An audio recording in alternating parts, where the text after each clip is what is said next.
वाहिगुरु साहिब जी।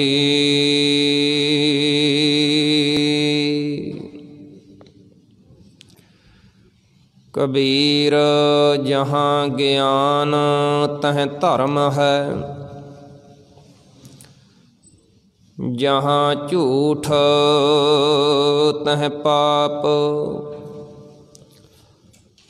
जहाँ लोभ तह काल है, जहाँ खिमा तह आप। कबीर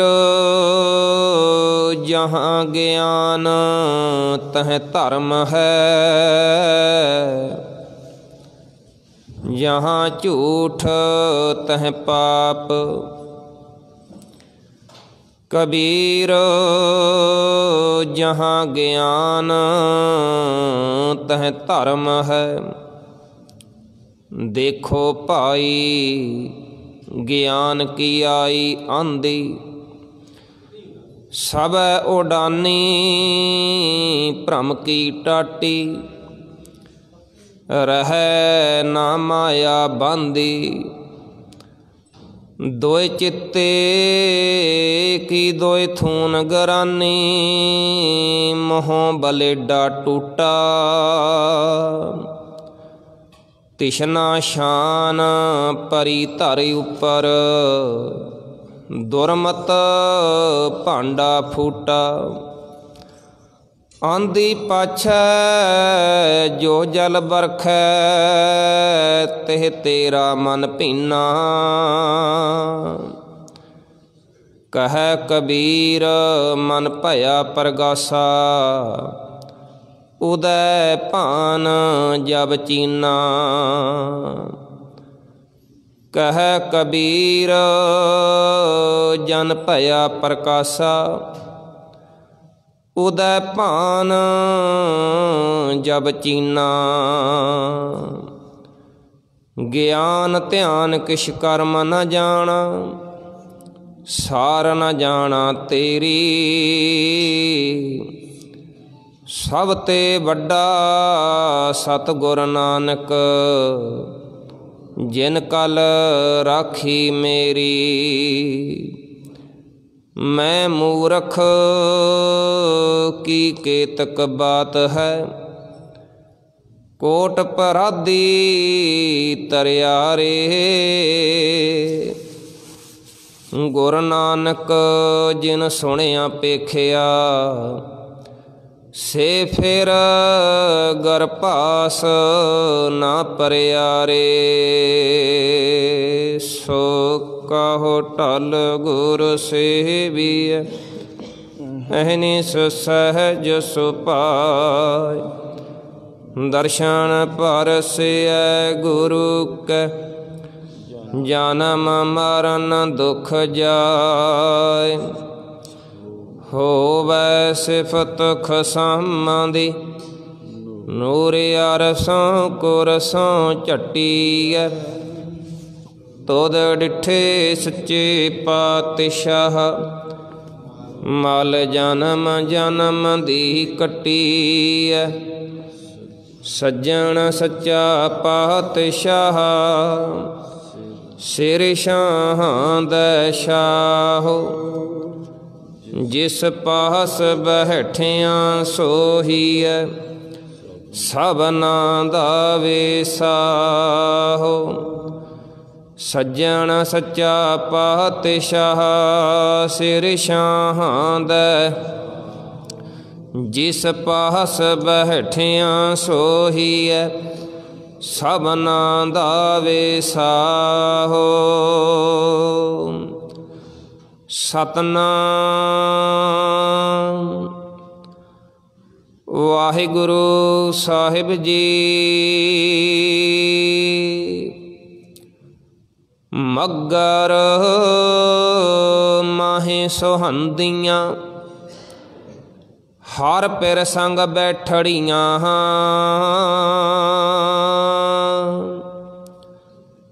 तिनकी शोभा क्या गाणी, जे साहिब मेलड़ियाँ। ਮੱਗਰ ਮਾਹੇ ਸੁਹੰਦੀਆਂ ਹਰ ਪਿਰ ਸੰਗ ਬੈਠੜੀਆਂ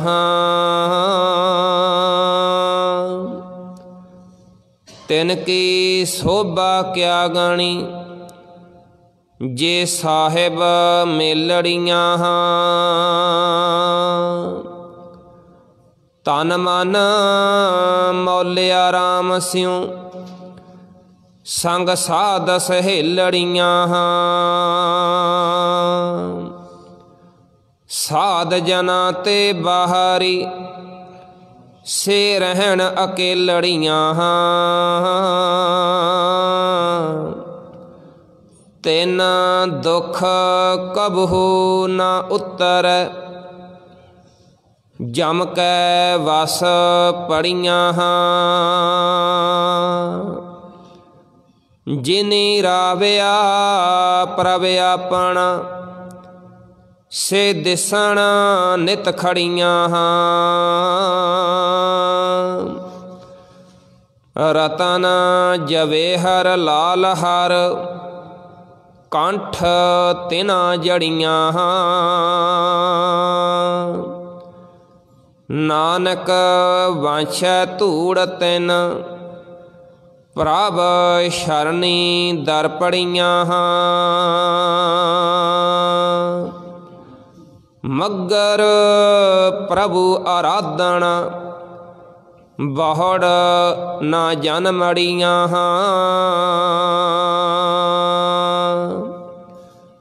ਰਤਨ ਜਵੇਹਰ ਲਾਲ ਹਰ ਕੰਠ ਤਿਨਾ ਜੜੀਆਂ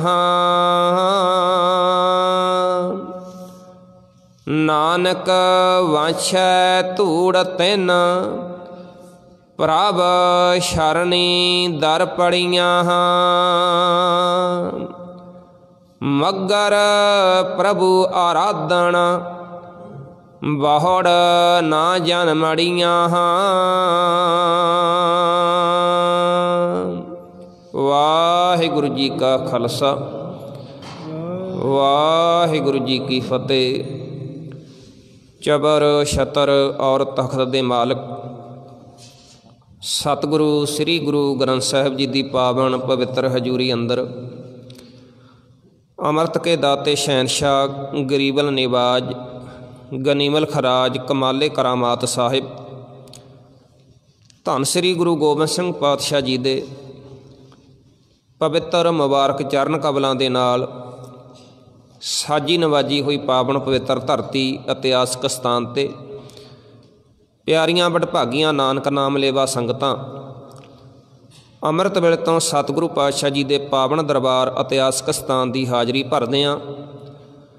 ਸਤਿਗੁਰੂ ਪਾਤਸ਼ਾਹ ਜੀ ਦੀ ਅੰਮ੍ਰਿਤ ਪਾਵਨ ਬਾਣੀ ਸਰਵਣ ਕਰਕੇ ਆਪ ਮਹਾਨ ਲਾਹੇ ਪ੍ਰਾਪਤ ਕਰ ਰਹੇ ਹੋ, ਵਡਭਾਗੇ ਹੋ। ਅੱਜ ਮੱਘਰ ਦੇ ਮਹੀਨੇ ਦੀ ਪ੍ਰਾਰੰਭਤਾ ਹੋਈ ਹੈ। 12 ਮਾਹਾਂ ਦੀ ਪਾਵਨ ਬਾਣੀ ਰਾਗ ਮਾਝ ਗੁਰੂ ਅਰਜਨ ਦੇਵ ਪਾਤਸ਼ਾਹ ਦੇ ਪਵਿੱਤਰ ਰਸਨਾ ਤੋਂ ਉਚਾਰਨ ਕੀਤੇ ਹੋਏ ਪਾਵਨ ਵਚਨ ਜੋ ਮੱਘਰ ਦੇ ਪ੍ਰਤੀ ਸਤਿਗੁਰੂ ਪਾਤਸ਼ਾਹ ਨੇ 12 ਮਾਹਾਂ ਦੀ ਪਾਵਨ ਬਾਣੀ ਵਿੱਚ ਸਾਨੂੰ ਉਪਦੇਸ਼ ਬਖਸ਼ਿਸ਼ ਕੀਤਾ ਹੈ। ਇਹ ਪਾਠ ਸ਼ਬਦਾਂ ਦਾ ਹੁਣੇ ਆਪ ਜੀ ਨੇ ਸਰਵਣ ਕੀਤਾ। ਸਤਿਗੁਰੂ ਧੰਨ ਗੁਰੂ ਅਰਜਨ ਦੇਵ ਪਾਤਸ਼ਾਹ ਜੀ ਸਾਡੇ 'ਤੇ ਕੀ ਕਿਰਪਾ ਮਹਿਰਾਮਤ ਕਰਦੇ ਨੇ ਮੱਘਰ ਦੇ ਮਹੀਨੇ ਦੇ ਪ੍ਰਤੀ, ਕਿਉਂਕਿ ਇੱਕ ਇੱਕ ਮਹੀਨੇ ਦੇ ਪ੍ਰਤੀ ਸਤਿਗੁਰੂ ਪਾਤਸ਼ਾਹ ਨੇ ਸਾਨੂੰ ਉਪਦੇਸ਼ ਬਖਸ਼ਿਆ ਅਤੇ ਸਤਿਗੁਰੂ ਪਾਤਸ਼ਾਹ ਦੀ ਪਾਵਨ ਬਾਣੀ ਦੇ ਵਿੱਚ ਵਿਸ਼ਿਆਂ ਦੀ ਗੱਲ ਕੀਤੀ ਹੈ, ਚਸਿਆਂ ਦੀ ਗੱਲ ਕੀਤੀ ਹੈ, ਘੜੀਆਂ ਦੀ ਗੱਲ ਕੀਤੀ ਹੈ, ਪਹਿਰਾਂ ਦੀ ਗੱਲ ਕੀਤੀ ਹੈ, ਸਾਲਾਂ ਦੀ ਗੱਲ ਕੀਤੀ ਹੈ, ਸਦੀਆਂ ਦੀ ਗੱਲ ਕੀਤੀ ਹੈ, ਮਹੀਨਿਆਂ ਦੀ ਗੱਲ ਕੀਤੀ ਹੈ। ਪਰ ਹਰ ਇੱਕ ਵਚਨ ਦੇ ਨਾਲ ਇਸ ਜੀਵ ਨੂੰ ਅਕਾਲ ਪੁਰਖ ਪ੍ਰਮਾਤਮਾ ਵਾਹਿਗੁਰੂ ਦੇ ਨਾਲ ਜੋੜਿਆ। ਮੱਘਰ ਮਹੀਨੇ ਦੇ ਪ੍ਰਤੀ ਸਤਿਗੁਰੂ ਪਾਤਸ਼ਾਹ ਜੀ ਸਾਨੂੰ ਕੀ ਉਪਦੇਸ਼ ਦਿੰਦੇ ਨੇ, ਸੋ ਆਓ ਸਤਿਗੁਰੂ ਪਾਤਸ਼ਾਹ ਜੀ ਦੇ ਪਾਵਨ ਸ਼ਬਦ ਦੀ ਵਿਚਾਰ ਪ੍ਰਾਰੰਭ ਕਰਨ ਤੋਂ ਪਹਿਲਾਂ ਧੰਨ ਸ੍ਰੀ ਗੁਰੂ ਗ੍ਰੰਥ ਸਾਹਿਬ ਜੀ ਦੀ ਪਾਵਨ ਪਵਿੱਤਰ ਹਜ਼ੂਰੀ ਅੰਦਰ ਲਵਾਓ ਹਾਜ਼ਰੀ। ਇੱਕ ਵਾਰ ਗੁਰੂ ਪਾਤਸ਼ਾਹ ਦੀ ਹਜ਼ੂਰੀ ਦੇ ਵਿੱਚ ਜਿੱਥੇ ਆਪਾਂ ਤਨ ਕਰਕੇ ਹਾਜ਼ਰ ਹਾਂ ਉੱਥੇ ਮਨ ਕਰਕੇ ਵੀ ਹਾਜ਼ਰ ਹੋਈਏ। ਸਭ ਤੋਂ ਪਹਿਲਾਂ ਰਸਨਾ ਕਰੋ ਪਵਿੱਤਰ, ਪਿਆਰ ਸਤਿਕਾਰ ਸਹਿਤ ਆਖੋ ਜੀ ਸਤਿਨਾਮ ਵਾਹਿਗੁਰੂ ਸਾਹਿਬ ਜੀ। ਮੱਗਰ ਮਾਹੇ ਸੁਹੰਦੀਆਂ ਹਰ ਪਿਰ ਸੰਗ ਬੈਠੜੀਆਂ ਤਿਨ ਕੀ ਸੋਭਾ ਕਿਆ ਗਣੀ ਜੇ ਸਾਹਿਬ ਮੇਲੜੀਆਂ। ਸਤਿਗੁਰੂ ਪਾਤਸ਼ਾਹ ਨੇ ਬੜੀ ਅਪਾਰ ਕਿਰਪਾ ਕੀਤੀ। ਜਿਹੜਾ ਜੀਵ ਰੱਬ ਜੀ ਦੇ ਨਾਲ, ਪਰਮਾਤਮਾ ਵਾਹਿਗੁਰੂ ਦੇ ਨਾਲ ਜੁੜ ਗਿਆ ਨਾ, ਸਤਿਗੁਰੂ ਪਾਤਸ਼ਾਹ ਕਹਿੰਦੇ ਵੀ ਉਹਦੀ ਸ਼ੋਭਾ ਨੂੰ ਬਿਆਨ ਨਹੀਂ ਕੀਤਾ ਜਾ ਸਕਦਾ। ਉਹਦੀ ਦੁਨੀਆ ਦੇ ਵਿੱਚ ਚਾਰੇ ਪਾਸੇ ਜੈ ਜੈਕਾਰ ਹੁੰਦੀ ਹੈ, ਵਡਿਆਈ ਹੁੰਦੀ ਹੈ, ਅਤੇ ਉਹਦੀ ਜਿਹੜੀ ਸ਼ੋਭਾ ਹੈ ਉਹਨੂੰ ਕਿਤੇ ਦੱਸਿਆ ਹੀ ਨਹੀਂ ਜਾ ਸਕਦਾ, ਤੋਲਿਆ ਹੀ ਨਹੀਂ ਜਾ ਸਕਦਾ, ਬਿਆਨ ਹੀ ਨਹੀਂ ਕੀਤਾ ਜਾ ਸਕਦਾ। ਅਤੇ ਸਤਿਗੁਰੂ ਪਾਤਸ਼ਾਹ ਨੇ ਜਿਹੜੀ ਉਦਾਹਰਨ ਲਈ ਹੈ ਨਾ, ਗ੍ਰਸਤੀ ਜੀਵਨ ਦੀ ਉਦਾਹਰਨ ਲੈ ਕੇ ਗੁਰੂ ਪਾਤਸ਼ਾਹ ਨੇ ਉਪਦੇਸ਼ ਕੀਤਾ। ਜਿਵੇਂ ਆਪਾਂ ਵੇਖਦੇ ਹਾਂ ਵੀ ਕੋਈ ਔਰਤ ਹੈ, ਪਤੀਵਰਤਾ ਔਰਤ, ਪਤੀਵਰਤਾ ਔਰਤ ਉਹਦਾ ਪਤੀ ਕੋਲ ਹੋਵੇ ਅਤੇ ਉਹਦੇ ਚਿਹਰੇ ਦਾ ਨੂਰ, ਉਹਦੇ ਚਿਹਰੇ ਦੀ ਰੌਣਕ ਬਾਕੀ ਸੰਸਾਰ ਦੇ ਲੋਕਾਂ ਤੋਂ ਗੁਰਮੁਖ ਪਿਆਰਿਓ ਵੱਖਰੀ ਹੀ ਵਿਖਾਈ ਦਿੰਦੀ ਹੈ। ਗੁਰੂ ਪਾਤਸ਼ਾਹ ਨੇ ਪਾਵਨ ਬਾਣੀ ਵਿੱਚ ਕਿਰਪਾ ਕੀਤੀ। ਕਵਣ ਬਣੀ ਤੇਰੀ ਲਾਲੀ, ਕਵਣ ਰੰਗ ਤੂੰ ਭਈ ਗੁਲਾਲੀ, ਤੁਮ ਹੈ ਘਰ ਲਾਲਣ ਤੁਮ ਹੈ ਕਰ ਭਾਗ, ਤੁਮ ਹੀ ਸੁੰਦਰ ਤੁਮ ਹੈ ਸੁਹਾਗ। ਅਤੇ ਇੱਕ ਜਗਿਆਸੂ ਭੈਣ ਨੇ ਦੂਜੀ ਨੂੰ ਸਵਾਲ ਕੀਤਾ ਕਿ ਭੈਣੇ, ਤੇਰੇ ਚਿਹਰੇ ਦੀ ਰੌਣਕ, ਤੇਰੇ ਮੁਖੜੇ ਦੀ ਲਾਲੀ ਇਹ ਬਿਆਨ ਕਰਦੀ ਹੈ ਵੀ ਤੈਨੂੰ ਆਪਣੇ ਖਸਮ ਦੀ ਪ੍ਰਾਪਤੀ ਹੋ ਚੁੱਕੀ ਹੈ, ਪਤੀ ਦੀ ਸ਼ੌਹ ਦੀ ਪ੍ਰਾਪਤੀ ਹੋ ਚੁੱਕੀ ਹੈ। ਅਤੇ ਦੇਖੋ, ਸਾਨੂੰ ਸਮਝਾਉਣ ਦੇ ਲਈ, ਸਾਨੂੰ ਕਲਯੁਗੀ ਜੀਵਾਂ ਨੂੰ ਸਮਝਾਉਣ ਦੇ ਲਈ, ਅਲਪੱਗ ਜੀਵਾਂ ਨੂੰ ਸਮਝਾਉਣ ਦੇ ਲਈ ਸਤਿਗੁਰੂ ਪਾਤਸ਼ਾਹ ਨੇ ਪਾਵਨ ਬਾਣੀ ਵਿੱਚ ਕਿਤੇ ਗ੍ਰਸਤ ਜੀਵਨ ਦੀਆਂ ਉਦਾਹਰਨਾਂ ਲਈਆਂ, ਕਿਤੇ ਭੌਰੀਆਂ ਦੀਆਂ, ਪੰਛੀਆਂ ਦੀਆਂ, ਜੀਵਾਂ ਦੀਆਂ, ਕਿਤੇ ਮਛਲੀ ਦੀ ਉਦਾਹਰਨ, ਕਿਤੇ ਕੂਕਰ ਦੀ ਉਦਾਹਰਨ, ਕਿਤੇ ਭੌਰੇ ਦੀ ਉਦਾਹਰਨ। ਅਤੇ ਦੇਖੋ, ਜਦੋਂ ਸਤਿਗੁਰੂ ਪਾਤਸ਼ਾਹ ਨੇ ਕਿਤੇ ਵਫਾਦਾਰ ਦੀ ਗੱਲ ਕੀਤੀ ਨਾ, ਅਤੇ ਕੂਕਰ ਦੀ ਗੁਰਮੁਖ ਪਿਆਰੇ ਉਦਾਹਰਨ ਲਈ ਹੈ। ਧੰਨ ਗੁਰੂ ਤੇਗ ਬਹਾਦਰ ਪਾਤਸ਼ਾਹ ਦਾ ਆਪਾਂ ਬਚਨ ਪੜ੍ਹਦੇ ਹਾਂ, ਸੁਆਮੀ ਕੋ ਗ੍ਰਹਿ ਜੂੰ ਸਦਾ, ਸੁਆਨ ਤਜਤ ਨਹੀਂ ਨਿਤ, ਨਾਨਕ ਇਹ ਬਿਦ ਹਰਿ ਭਜੋ, ਇੱਕ ਮਨ ਹੋਏ ਇੱਕ ਚਿੱਤ। ਕਹਿੰਦੇ ਜੇਕਰ ਆਪਣੇ ਗੁਰੂ ਦੇ ਦਰ 'ਤੇ ਵਫਾਦਾਰ ਬਣ ਕੇ ਰਹਿਣਾ, ਮਾਲਕ ਦਾ ਵਫਾਦਾਰ ਬਣ ਕੇ ਰਹਿਣਾ, ਅਤੇ ਇੱਕ ਕੁੱਤੇ ਦੇ ਕੋਲੋਂ ਸਿੱਖ। ਅਤੇ ਜੇਕਰ ਕਿਤੇ ਬੰਦਾ ਲੋਭੀ ਹੋ ਜਾਵੇ, ਲਾਲਚੀ ਹੋ ਜਾਵੇ, ਫਿਰ ਵੀ ਸਤਿਗੁਰੂ ਪਾਤਸ਼ਾਹ ਨੇ ਹਲਕਾਏ ਹੋਏ ਕੁੱਤੇ ਦੀ ਉਦਾਹਰਨ ਲਈ ਹੈ। ਕਹਿੰਦੇ ਜਿਉਂ ਕੂਕਰ ਹਰਕਾਇਆ, ਧਾਵੈ ਦਹਿ ਦਿਸ ਜਾਏ, ਲੋਭੀ ਜੰਤ ਨਾ ਜਾਣਈ, ਭਖ ਅਭਖ ਸਭ ਖਾਏ। ਹੁਣ ਉਹ ਬੰਦਾ ਜਦੋਂ ਲੋਭੀ ਹੋ ਜਾਂਦਾ ਹੈ ਅਤੇ ਕਈ ਵਾਰੀ ਆਪਣਿਆਂ ਨੂੰ ਵੀ ਮਾਰਨੇ ਤੋਂ ਗੁਰੇਜ਼ ਨਹੀਂ ਕਰਦਾ। ਕੁੱਤਾ ਜਦੋਂ ਹਲਕ ਜਾਂਦਾ, ਜਿਹੜਾ ਮਾਲਕ ਉਹਨੂੰ ਰੋਟੀ ਪਾਉਂਦਾ, ਸਭ ਤੋਂ ਪਹਿਲਾਂ ਆਪਣੇ ਮਾਲਕ ਨੂੰ ਹੀ ਕੱਟਦਾ। ਲੋਭੀ ਬੰਦੇ ਦੀ ਜਦੋਂ ਗੁਰੂ ਪਾਤਸ਼ਾਹ ਨੇ ਉਦਾਹਰਨ ਦਿੱਤੀ ਅਤੇ ਇੱਕ ਹਲਕਾਏ ਹੋਏ ਕੁੱਤੇ ਦਾ ਪ੍ਰਮਾਣ ਦਿੱਤਾ, ਅਤੇ ਜਿਹੜਾ ਕੁੱਤਾ ਵਫਾਦਾਰ ਹੈ ਉਹਦੀ ਉਦਾਹਰਨ ਸਤਿਗੁਰੂ ਪਾਤਸ਼ਾਹ ਨੇ ਪਾਵਨ ਬਾਣੀ ਵਿੱਚ ਦਿੱਤੀ। ਕਹਿਣ ਲੱਗੇ ਆਪਣੇ ਮਾਲਕ ਦਾ ਦਰ ਦਾ ਜੇਕਰ ਵਫਾਦਾਰ ਬਣ ਕੇ ਰਹਿਣਾ ਨਾ, ਅਤੇ ਇੱਕ ਕੁੱਕਰ ਦੇ ਕੋਲੋਂ ਸਿੱਖ। ਸੁਆਮੀ ਕੋ ਗ੍ਰਹਿ ਜੂੰ ਸਦਾ, ਸੁਆਨ ਤਜਤ ਨਹੀਂ ਨਿਤ, ਨਾਨਕ ਇਹ ਬਿਦ ਹਰਿ ਭਜੋ, ਇੱਕ ਮਨ ਹੋਏ ਇੱਕ ਚਿੱਤ। ਕਿਤੇ ਗ੍ਰਸਤੀ ਜੀਵਨ ਦੀਆਂ ਉਦਾਹਰਨਾਂ, ਕਿਤੇ ਭੌਰਿਆਂ ਦੀਆਂ, ਪੰਛੀਆਂ ਦੀਆਂ, ਜੀਵਾਂ ਦੀਆਂ, ਜਾਨਵਰਾਂ ਦੀਆਂ, ਇਹਨਾਂ ਦੀਆਂ ਉਦਾਹਰਨਾਂ ਦੇ ਕੇ ਸਾਨੂੰ ਵਾਹਿਗੁਰੂ ਪਰਮਾਤਮਾ ਦੇ ਨਾਲ ਜੋੜਿਆ। ਅਤੇ ਅੱਜ ਗੁਰੂ ਪਾਤਸ਼ਾਹ ਨੇ ਕਿਰਪਾ ਕੀਤੀ, ਇੱਕ ਆਮ ਸੰਸਾਰੀ ਪਤੀਵਰਤਾ ਔਰਤ ਦੀ ਉਦਾਹਰਨ ਗੁਰੂ ਪਾਤਸ਼ਾਹ ਨੇ ਦਿੱਤੀ। ਕਹਿਣ ਲੱਗੇ ਮੱਗਰ ਮਾਹੇ ਸੁਹੰਦੀਆਂ ਹਰ ਪਿਰ ਸੰਗ ਬੈਠੜੀਆਂ। ਉਹ ਇਸਤਰੀਆਂ ਜਿਨ੍ਹਾਂ ਨੂੰ ਆਪਣੇ ਸ਼ੌਹ, ਆਪਣੇ ਪਤੀ ਦਾ ਸੰਗ ਪ੍ਰਾਪਤ ਹੋ ਜਾਂਦਾ, ਅਤੇ ਕਹਿਣ ਲੱਗੇ ਉਹ ਬੜੀਆਂ ਫੱਬਦੀਆਂ ਨੇ, ਬੜੀਆਂ ਸੋਹਣੀਆਂ ਲੱਗਦੀਆਂ ਨੇ। ਤਿਨ ਕੀ ਸੋਭਾ ਕਿਆ ਗਣੀ ਜੇ ਸਾਹਿਬ ਮੇਲੜੀਆਂ। ਕਹਿਣ ਲੱਗੇ ਉਹ ਜੀਵ, ਉਹਨਾਂ ਦੀ ਸ਼ੋਭਾ ਨੂੰ ਬਿਆਨ ਹੀ ਨਹੀਂ ਕੀਤਾ ਜਾ ਸਕਦਾ, ਜਿਨ੍ਹਾਂ ਨੂੰ ਪਰਮਾਤਮਾ ਵਾਹਿਗੁਰੂ ਨੇ ਆਪਣੇ ਨਾਲ ਮਿਲਾ ਲਿਆ। ਸਤਿਗੁਰੂ ਪਾਤਸ਼ਾਹ ਦੀ ਪਾਵਨ ਬਾਣੀ ਵਿੱਚ ਜਦੋਂ ਆਪਾਂ ਬਾਬਾ ਫਰੀਦ ਜੀ ਨੂੰ ਪੜ੍ਹਦੇ ਹਾਂ ਨਾ, ਬਾਬਾ ਫਰੀਦ ਜੀ ਦੇ ਇੱਕ ਪਾਵਨ ਬਚਨ ਦੇ ਵਿੱਚ ਗੁਰਮੁਖ ਪਿਆਰਿਓ ਇਹ ਸਵਾਲ ਹੈ।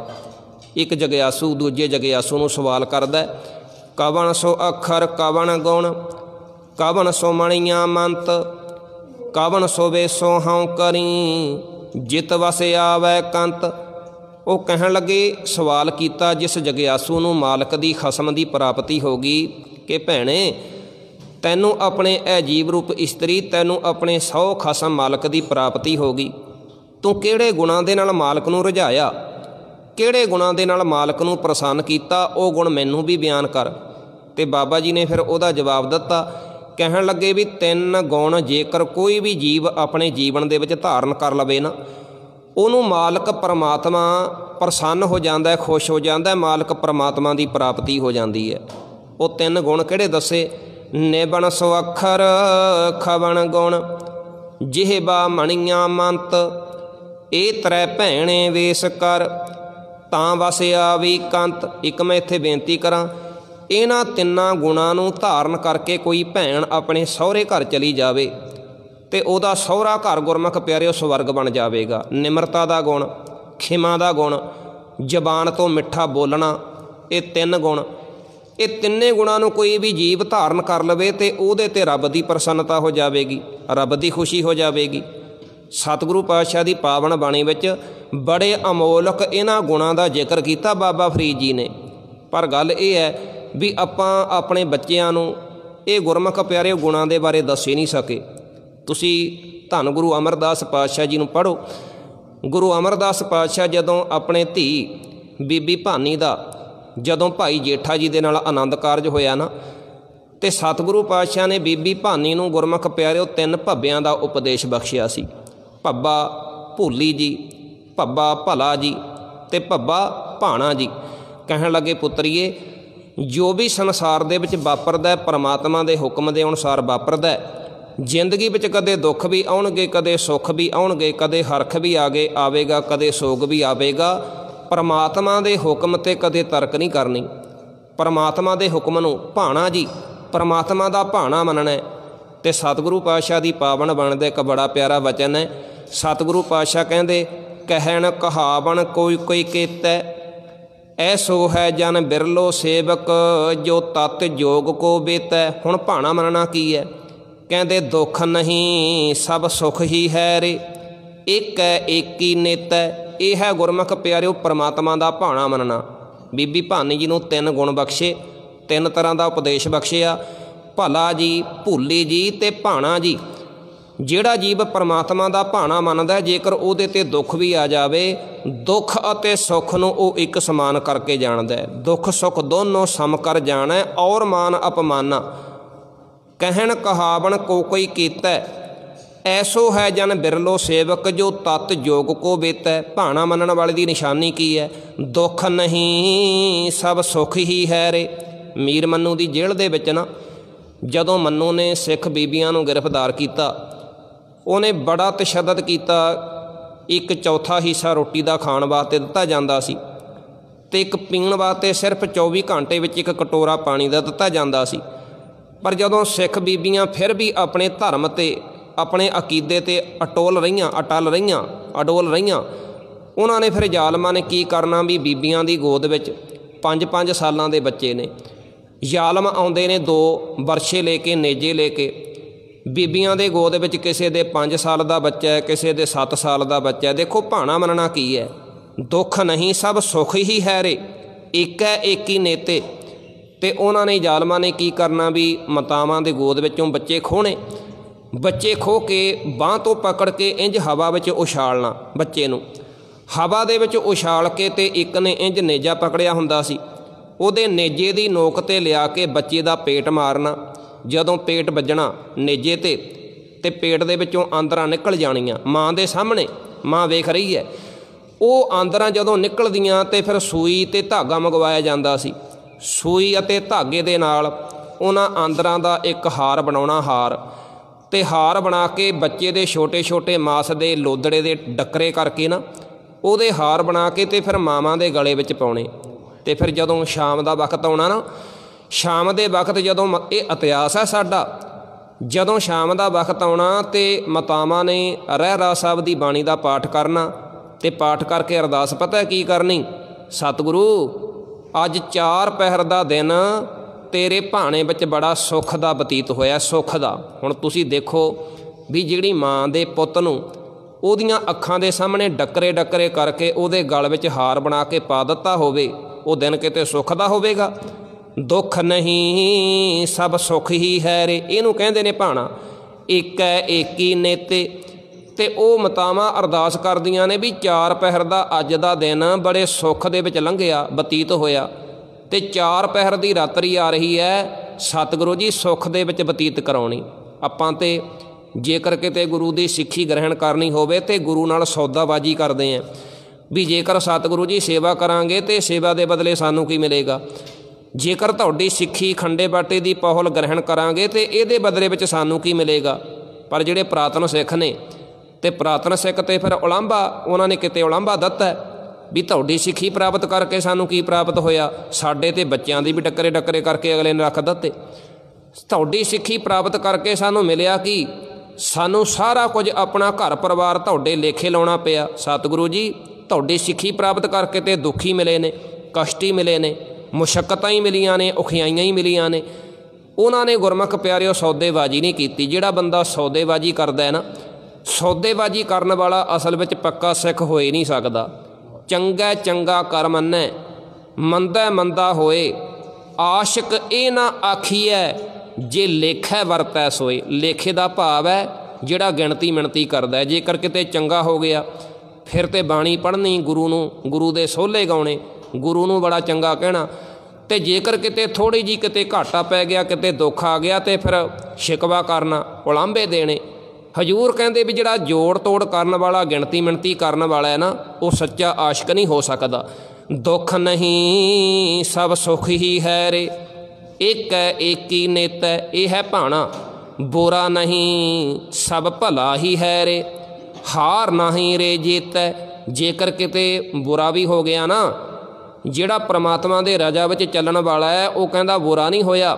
ਜੋ ਪ੍ਰਮਾਤਮਾ ਕਰਦਾ ਭਾਈ ਭਲੇ ਵਾਸਤੇ ਕਰਦਾ, ਬੁਰਾ ਨਹੀਂ ਸਭ ਭਲਾ ਹੀ ਹੈ ਰੇ। ਜਦੋਂ ਇਹ ਸ਼ਬਦ ਆਉਂਦਾ ਨਾ, ਬਾਬਾ ਫਰੀਦ ਜੀ ਦਾ ਇੱਕ ਸ਼ਬਦ ਅੱਖਾਂ ਦੇ ਸਾਹਮਣੇ ਆ ਜਾਂਦਾ, ਫਰੀਦਾ ਬੁਰੇ ਦਾ ਭਲਾ ਕਰ, ਗੁੱਸਾ ਮਨ ਨਾ ਹੰਢਾਏ, ਦੇਹੀ ਰੋਗ ਨਾ ਲੱਗਈ, ਪੱਲੇ ਸਭ ਕਿਛ ਪਾਏ। ਅੱਛਾ, ਬਾਬਾ ਫਰੀਦ ਜੀ ਕਹਿੰਦੇ ਵੀ ਬੁਰੇ ਦਾ ਭਲਾ ਕਰ, ਤੇ ਬੁਰਿਆਂ ਦਾ ਭਲਾ, ਚੰਗੇ ਦਾ ਤੇ ਹਰ ਕੋਈ ਕਰਦਾ, ਤੇ ਕਹਿੰਦੇ ਵੀ ਤੂੰ ਬੁਰਿਆਂ ਦਾ ਭਲਾ ਕਰਿਆ ਕਰ। ਤੇ ਪਰ ਇੱਥੇ ਬੁਰਿਆਂ ਦੇ ਭਲੇ ਕਰਨ ਦੀ ਗੱਲ ਤੇ ਛੱਡੋ। ਗੁਰਮੁਖ ਪਿਆਰਿਓ, ਜੇਕਰ ਕੋਈ, ਇੱਕ ਸੱਜਣ ਨੇ ਬੜੀ ਸੋਹਣੀ ਉਦਾਹਰਨ ਦਿੱਤੀ ਸੀ। ਕਹਿੰਦੇ ਵੀ ਕੋਈ ਬੰਦਾ ਦਲਦਲ ਦੇ ਕਿਨਾਰੇ ਖਲੋਤਾ ਸੀ। ਦਲਦਲ ਦੇ ਕਿਨਾਰੇ ਖਲੋਤੇ ਬੰਦੇ ਨੂੰ ਕਿਸੇ ਨੇ ਪਿੱਛੋਂ ਲਿਆ ਕੇ ਧੱਕਾ ਮਾਰਿਆ ਤੇ ਉਹ ਬੰਦਾ ਦਲਦਲ ਦੇ ਵਿੱਚ ਡਿੱਗਿਆ। ਜਦੋਂ ਦਲਦਲ ਦੇ ਵਿੱਚ ਡਿੱਗ ਕੇ ਧੱਸਦਾ ਜਾਂਦਾ ਨਾ ਥੱਲੇ, ਦਲਦਲ ਦੇ ਵਿੱਚ ਮੌਤ ਹੋ ਜਾਣੀ ਆ ਬੰਦੇ ਦੀ, ਧੱਸਦਾ ਜਾਂਦਾ, ਤੇ ਉਹਨੇ ਧੱਕਾ ਦੇਣ ਵਾਲੇ ਨੂੰ ਆਵਾਜ਼ ਮਾਰੀ, ਕਹਿਣ ਲੱਗਾ ਆਪਣਾ ਮੂੰਹ 'ਤੇ ਵਿਖਾ ਕੇ ਜਾ, ਧੱਕਾ ਦੇਣ ਵਾਲਿਆ ਆਪਣਾ ਮੂੰਹ 'ਤੇ ਵਿਖਾ ਕੇ ਜਾ। ਤੇ ਧੱਕਾ ਦੇਣ ਵਾਲਾ ਕਹਿਣ ਲੱਗਾ ਵੀ ਮੈਂ ਮੂੰਹ ਕਿਉਂ ਵਿਖਾਵਾਂ, ਤੂੰ ਮੂੰਹ ਕਿਉਂ ਵੇਖਣਾ ਚਾਹੁੰਦਾ? ਉਹ ਕਹਿੰਦਾ ਮੂੰਹ ਇਸ ਕਰਕੇ ਵੇਖਣਾ ਚਾਹੁੰਦਾ ਹੈ ਵੀ ਮੈਂ ਤੇਰਾ ਜ਼ਿੰਦਗੀ ਵਿੱਚ ਭਲਾ ਕਦੋਂ ਕੀਤਾ ਸੀ। ਕਿਉਂਕਿ ਅੱਜ ਕੱਲ੍ਹ ਲੋਕ ਧੱਕੇ ਉਹਨਾਂ ਨੂੰ ਮਾਰਦੇ ਨੇ ਜਿਹੜਾ ਕੋਈ ਕਿਸੇ ਦਾ ਭਲਾ ਕਰਦਾ, ਭਲਾ ਕਰਨ ਵਾਲਿਆਂ ਨੂੰ ਧੱਕੇ ਪੈਂਦੇ ਨੇ। ਉਹ ਕਹਿੰਦਾ ਮੂੰਹ ਤਾਂ ਕਰਕੇ ਵੇਖਣਾ ਚਾਹੁੰਦਾ ਵੀ ਮੈਂ ਜ਼ਿੰਦਗੀ ਵਿੱਚ ਵੇਖਣਾ ਚਾਹੁੰਦਾ ਵੀ ਤੇਰਾ ਭਲਾ ਕਦੋਂ ਕੀਤਾ ਸੀ।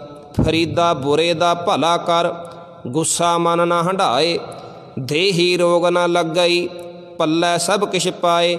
ਬੁਰਾ ਨਹੀਂ ਸਭ ਭਲਾ ਹੀ ਹੈ ਰੇ, ਹਾਰ ਨਹੀਂ ਰੇ ਜੀਤੈ। ਇਹ ਹੈ ਗੁਰਮੁਖ ਪਿਆਰਿਓ ਭਾਣਾ। ਤੇ ਬੀਬੀ ਭਾਨੀ ਜੀ ਨੂੰ ਇਹ 3 ਉਪਦੇਸ਼ ਗੁਰੂ ਅਮਰਦਾਸ ਪਾਤਸ਼ਾਹ ਨੇ ਬਖਸ਼ੇ। ਕਿਸੇ ਨੇ ਕਿਹਾ ਵੀ ਦੇਖੋ ਗੁਰੂ ਅਰਜਨ ਦੇਵ ਪਾਤਸ਼ਾਹ ਜੀ ਤੱਤੀ ਤਵੀ 'ਤੇ ਵੀ ਬੈਠੇ, ਪਰਮਾਤਮਾ ਦਾ ਭਾਣਾ ਮੰਨਦੇ ਰਹੇ। ਸਤਿਗੁਰੂ ਪਾਤਸ਼ਾਹ ਨੇ ਸੀਸ ਦੇ ਵਿੱਚ ਰੇਤ ਵੀ ਪਵਾਈ, ਪਰਮਾਤਮਾ ਦਾ ਭਾਣਾ ਮੰਨਦੇ ਰਹੇ। ਸਤਿਗੁਰੂ ਪਾਤਸ਼ਾਹ ਨੇ ਦੇਗੇ ਵਿੱਚ ਉਬਾਲੇ ਵੀ ਖਾਧੇ। ਤੇ ਜਿਹੜੇ ਸਤਿਗੁਰੂ ਪਾਤਸ਼ਾਹ 'ਤੇ ਤਸ਼ੱਦਦ ਕਰਨ ਵਾਲੇ ਸੀ ਉਹਨਾਂ ਨੂੰ ਇੱਕ ਕੋਝਾ ਸ਼ਬਦ ਨਹੀਂ ਗੁਰੂ ਅਰਜਨ ਦੇਵ ਪਾਤਸ਼ਾਹ ਨੇ ਵਰਤਿਆ ਆਪਣੇ ਰਸਨਾ ਤੋਂ। ਇਹ ਕਿਵੇਂ ਹੋ ਗਿਆ? ਤੇ ਜਵਾਬ ਦੇਣ ਵਾਲੇ ਨੇ ਜਵਾਬ ਦਿੱਤਾ, ਕਹਿੰਦੇ ਸਤਿਗੁਰੂ ਪਾਤਸ਼ਾਹ ਜੀ ਇੰਨਾ ਤਸ਼ੱਦਦ ਸਹਿ ਕੇ ਭਾਣਾ ਮੰਨਦੇ ਕਿਉਂ ਨਾ? ਕਿਉਂਕਿ ਜਿਹੜੇ ਮਾਤਾ ਭਾਨੀ ਦੇ ਜੋ ਜਾਏ ਸੀ, ਮਾਤਾ ਭਾਨੀ ਦੇ ਜੋ ਜਾਏ ਸੀ, ਜਿਹੜੇ ਕਿ ਭਾਣੇ ਦੀ ਮੂਰਤ ਸਨ ਮਾਤਾ ਭਾਨੀ ਜੀ। ਸੋ ਸਤਿਗੁਰੂ ਪਾਤਸ਼ਾਹ ਦਾ ਗੁਰਮੁਖ ਪਿਆਰਿਓ ਉਹ ਬਾਬਾ ਫਰੀਦ ਜੀ ਦਾ ਜਿਹੜਾ ਉਪਦੇਸ਼ ਹੈ ਨਾ, ਕੋਈ ਬੱਚੀ ਉਹਨਾਂ 3 ਗੁਣਾਂ ਨੂੰ ਆਪਣੇ ਗੰਢ ਨਾਲ ਬੰਨ੍ਹ ਕੇ ਸਹੁਰੇ ਪਰਿਵਾਰ ਦੇ ਵਿੱਚ ਲੈ ਜਾਵੇ ਤੇ ਉਹਦਾ ਸਹੁਰਾ ਪਰਿਵਾਰ ਸਵਰਗ ਬਣ ਜਾਵੇਗਾ। ਕੋਈ ਵੀ ਜੀਵ, ਕੋਈ ਵੀ ਬੰਦਾ ਉਹਨਾਂ 3 ਗੁਣਾਂ ਨੂੰ ਆਪਣੇ ਜੀਵਨ ਵਿੱਚ ਧਾਰਨ ਕਰ ਲਵੇ ਤੇ ਉਹਦੇ 'ਤੇ ਰੱਬ ਦੀ ਮਿਹਰ ਹੋ ਜਾਵੇਗੀ। ਉਹ ਕਿਹੜੇ? ਬਾਬਾ ਜੀ ਕਹਿੰਦੇ ਨਿਮਨ ਸੁਵੱਖਰ, ਕਹਿੰਦੇ ਸਭ ਤੋਂ ਪਹਿਲਾਂ ਤੇ ਨਿਮਰਤਾ ਦੇ ਗੁਣ ਨੂੰ ਧਾਰਨ ਕਰ। ਨਿਮਰਤਾ ਦਾ ਗੁਣ, ਨਿਮਨ ਸੋ ਅੱਖਰ ਖਵਣ ਗੁਣ। ਫਿਰ ਕਹਿੰਦੇ ਖਿਮਾ, ਖਿਮਾ ਦਾ ਗੁਣ ਆਪਣੇ ਜੀਵਨ ਵਿੱਚ ਧਾਰਨ ਕਰ। ਜਿਹਬਾ ਮਣੀਆਂ ਮੰਤ, ਜੇਬਾ ਮਣੀਆਂ ਮਤ ਤੋਂ ਭਾਵ ਹੈ ਆਪਣੀ ਜ਼ਬਾਨ ਤੋਂ ਮਿੱਠੇ ਬੋਲ ਬੋਲਣੇ।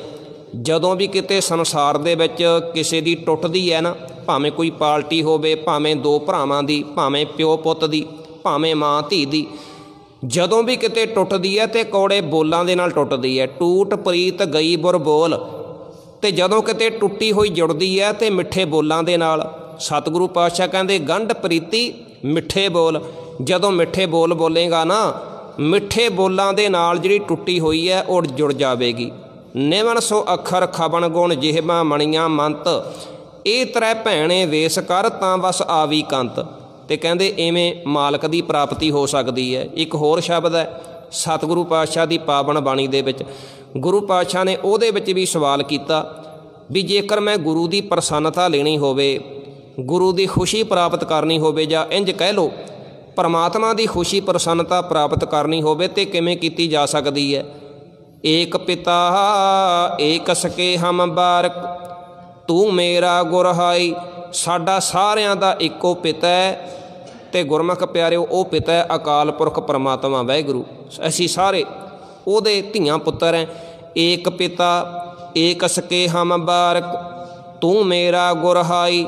ਇੱਕ ਗੁਰ ਭਾਈ ਦੂਜੇ ਗੁਰ ਭਾਈ ਨੂੰ ਸਵਾਲ ਕਰਦਾ ਹੈ, ਕਹਿੰਦਾ ਮੇਰੇ ਮਨ ਦਾ ਸ਼ੰਕਾ ਦੂਰ ਕਰ।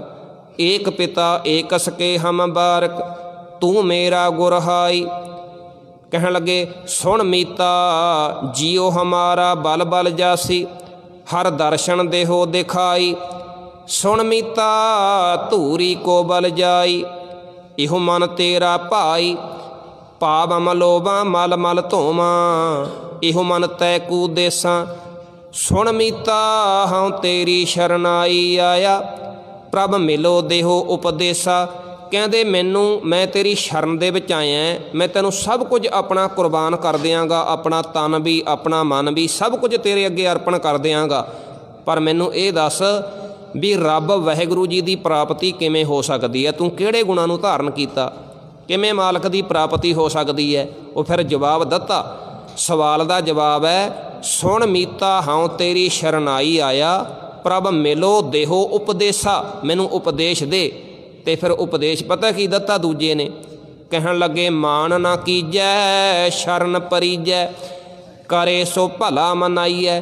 ਕਹਿੰਦੇ ਜੇਕਰ ਰੱਬ ਦੀ ਪ੍ਰਾਪਤੀ ਕਰਨੀ ਹੈ ਤੇ ਸਭ ਤੋਂ ਪਹਿਲਾਂ ਆਪਣੇ ਅੰਦਰ ਦੇ ਹੰਕਾਰ ਨੂੰ ਦੂਰ ਕਰਕੇ ਜਾ, ਅੰਦਰ ਦੇ ਮਾਣ ਨੂੰ ਦੂਰ ਕਰਕੇ ਜਾ। ਬਾਬਾ ਰਵਿਦਾਸ ਜੀ ਦਾ ਆਪਾਂ ਵਚਨ ਪੜ੍ਹਦੇ ਹਾਂ ਨਾ, ਜਬ ਹਮ ਹੋਤੇ ਤਬ ਤੂੰ ਨਾਹੀਂ। ਜਦੋਂ ਤੱਕ ਸਾਡੇ ਅੰਦਰ ਮੈਂ ਮਾਣ ਹੈ ਉਦੋਂ ਤੱਕ ਗੁਰਮੁਖੋ ਤੂੰ ਦਾ ਵਾਸਾ ਨਹੀਂ ਹੋ ਸਕਦਾ। ਜਬ ਹਮ ਹੋਤੇ ਤਬ ਤੂੰ ਨਾਹੀਂ, ਅਬ ਤੂੰ ਹੀ ਮੈਂ ਨਾਹੀਂ।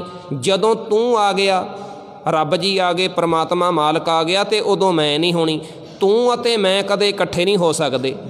ਜਬ ਹਮ ਹੋਤੇ ਤਬ ਤੂੰ ਨਾਹੀਂ, ਅਬ ਤੂੰ ਹੀ ਮੈਂ ਨਾਹੀਂ। ਸੂਫੀ ਲੋਕਾਂ ਦੇ ਵਿੱਚ ਇੱਕ ਕਹਾਣੀ ਬੜੀ ਪ੍ਰਚਲਿਤ ਹੋਈ ਸੀ।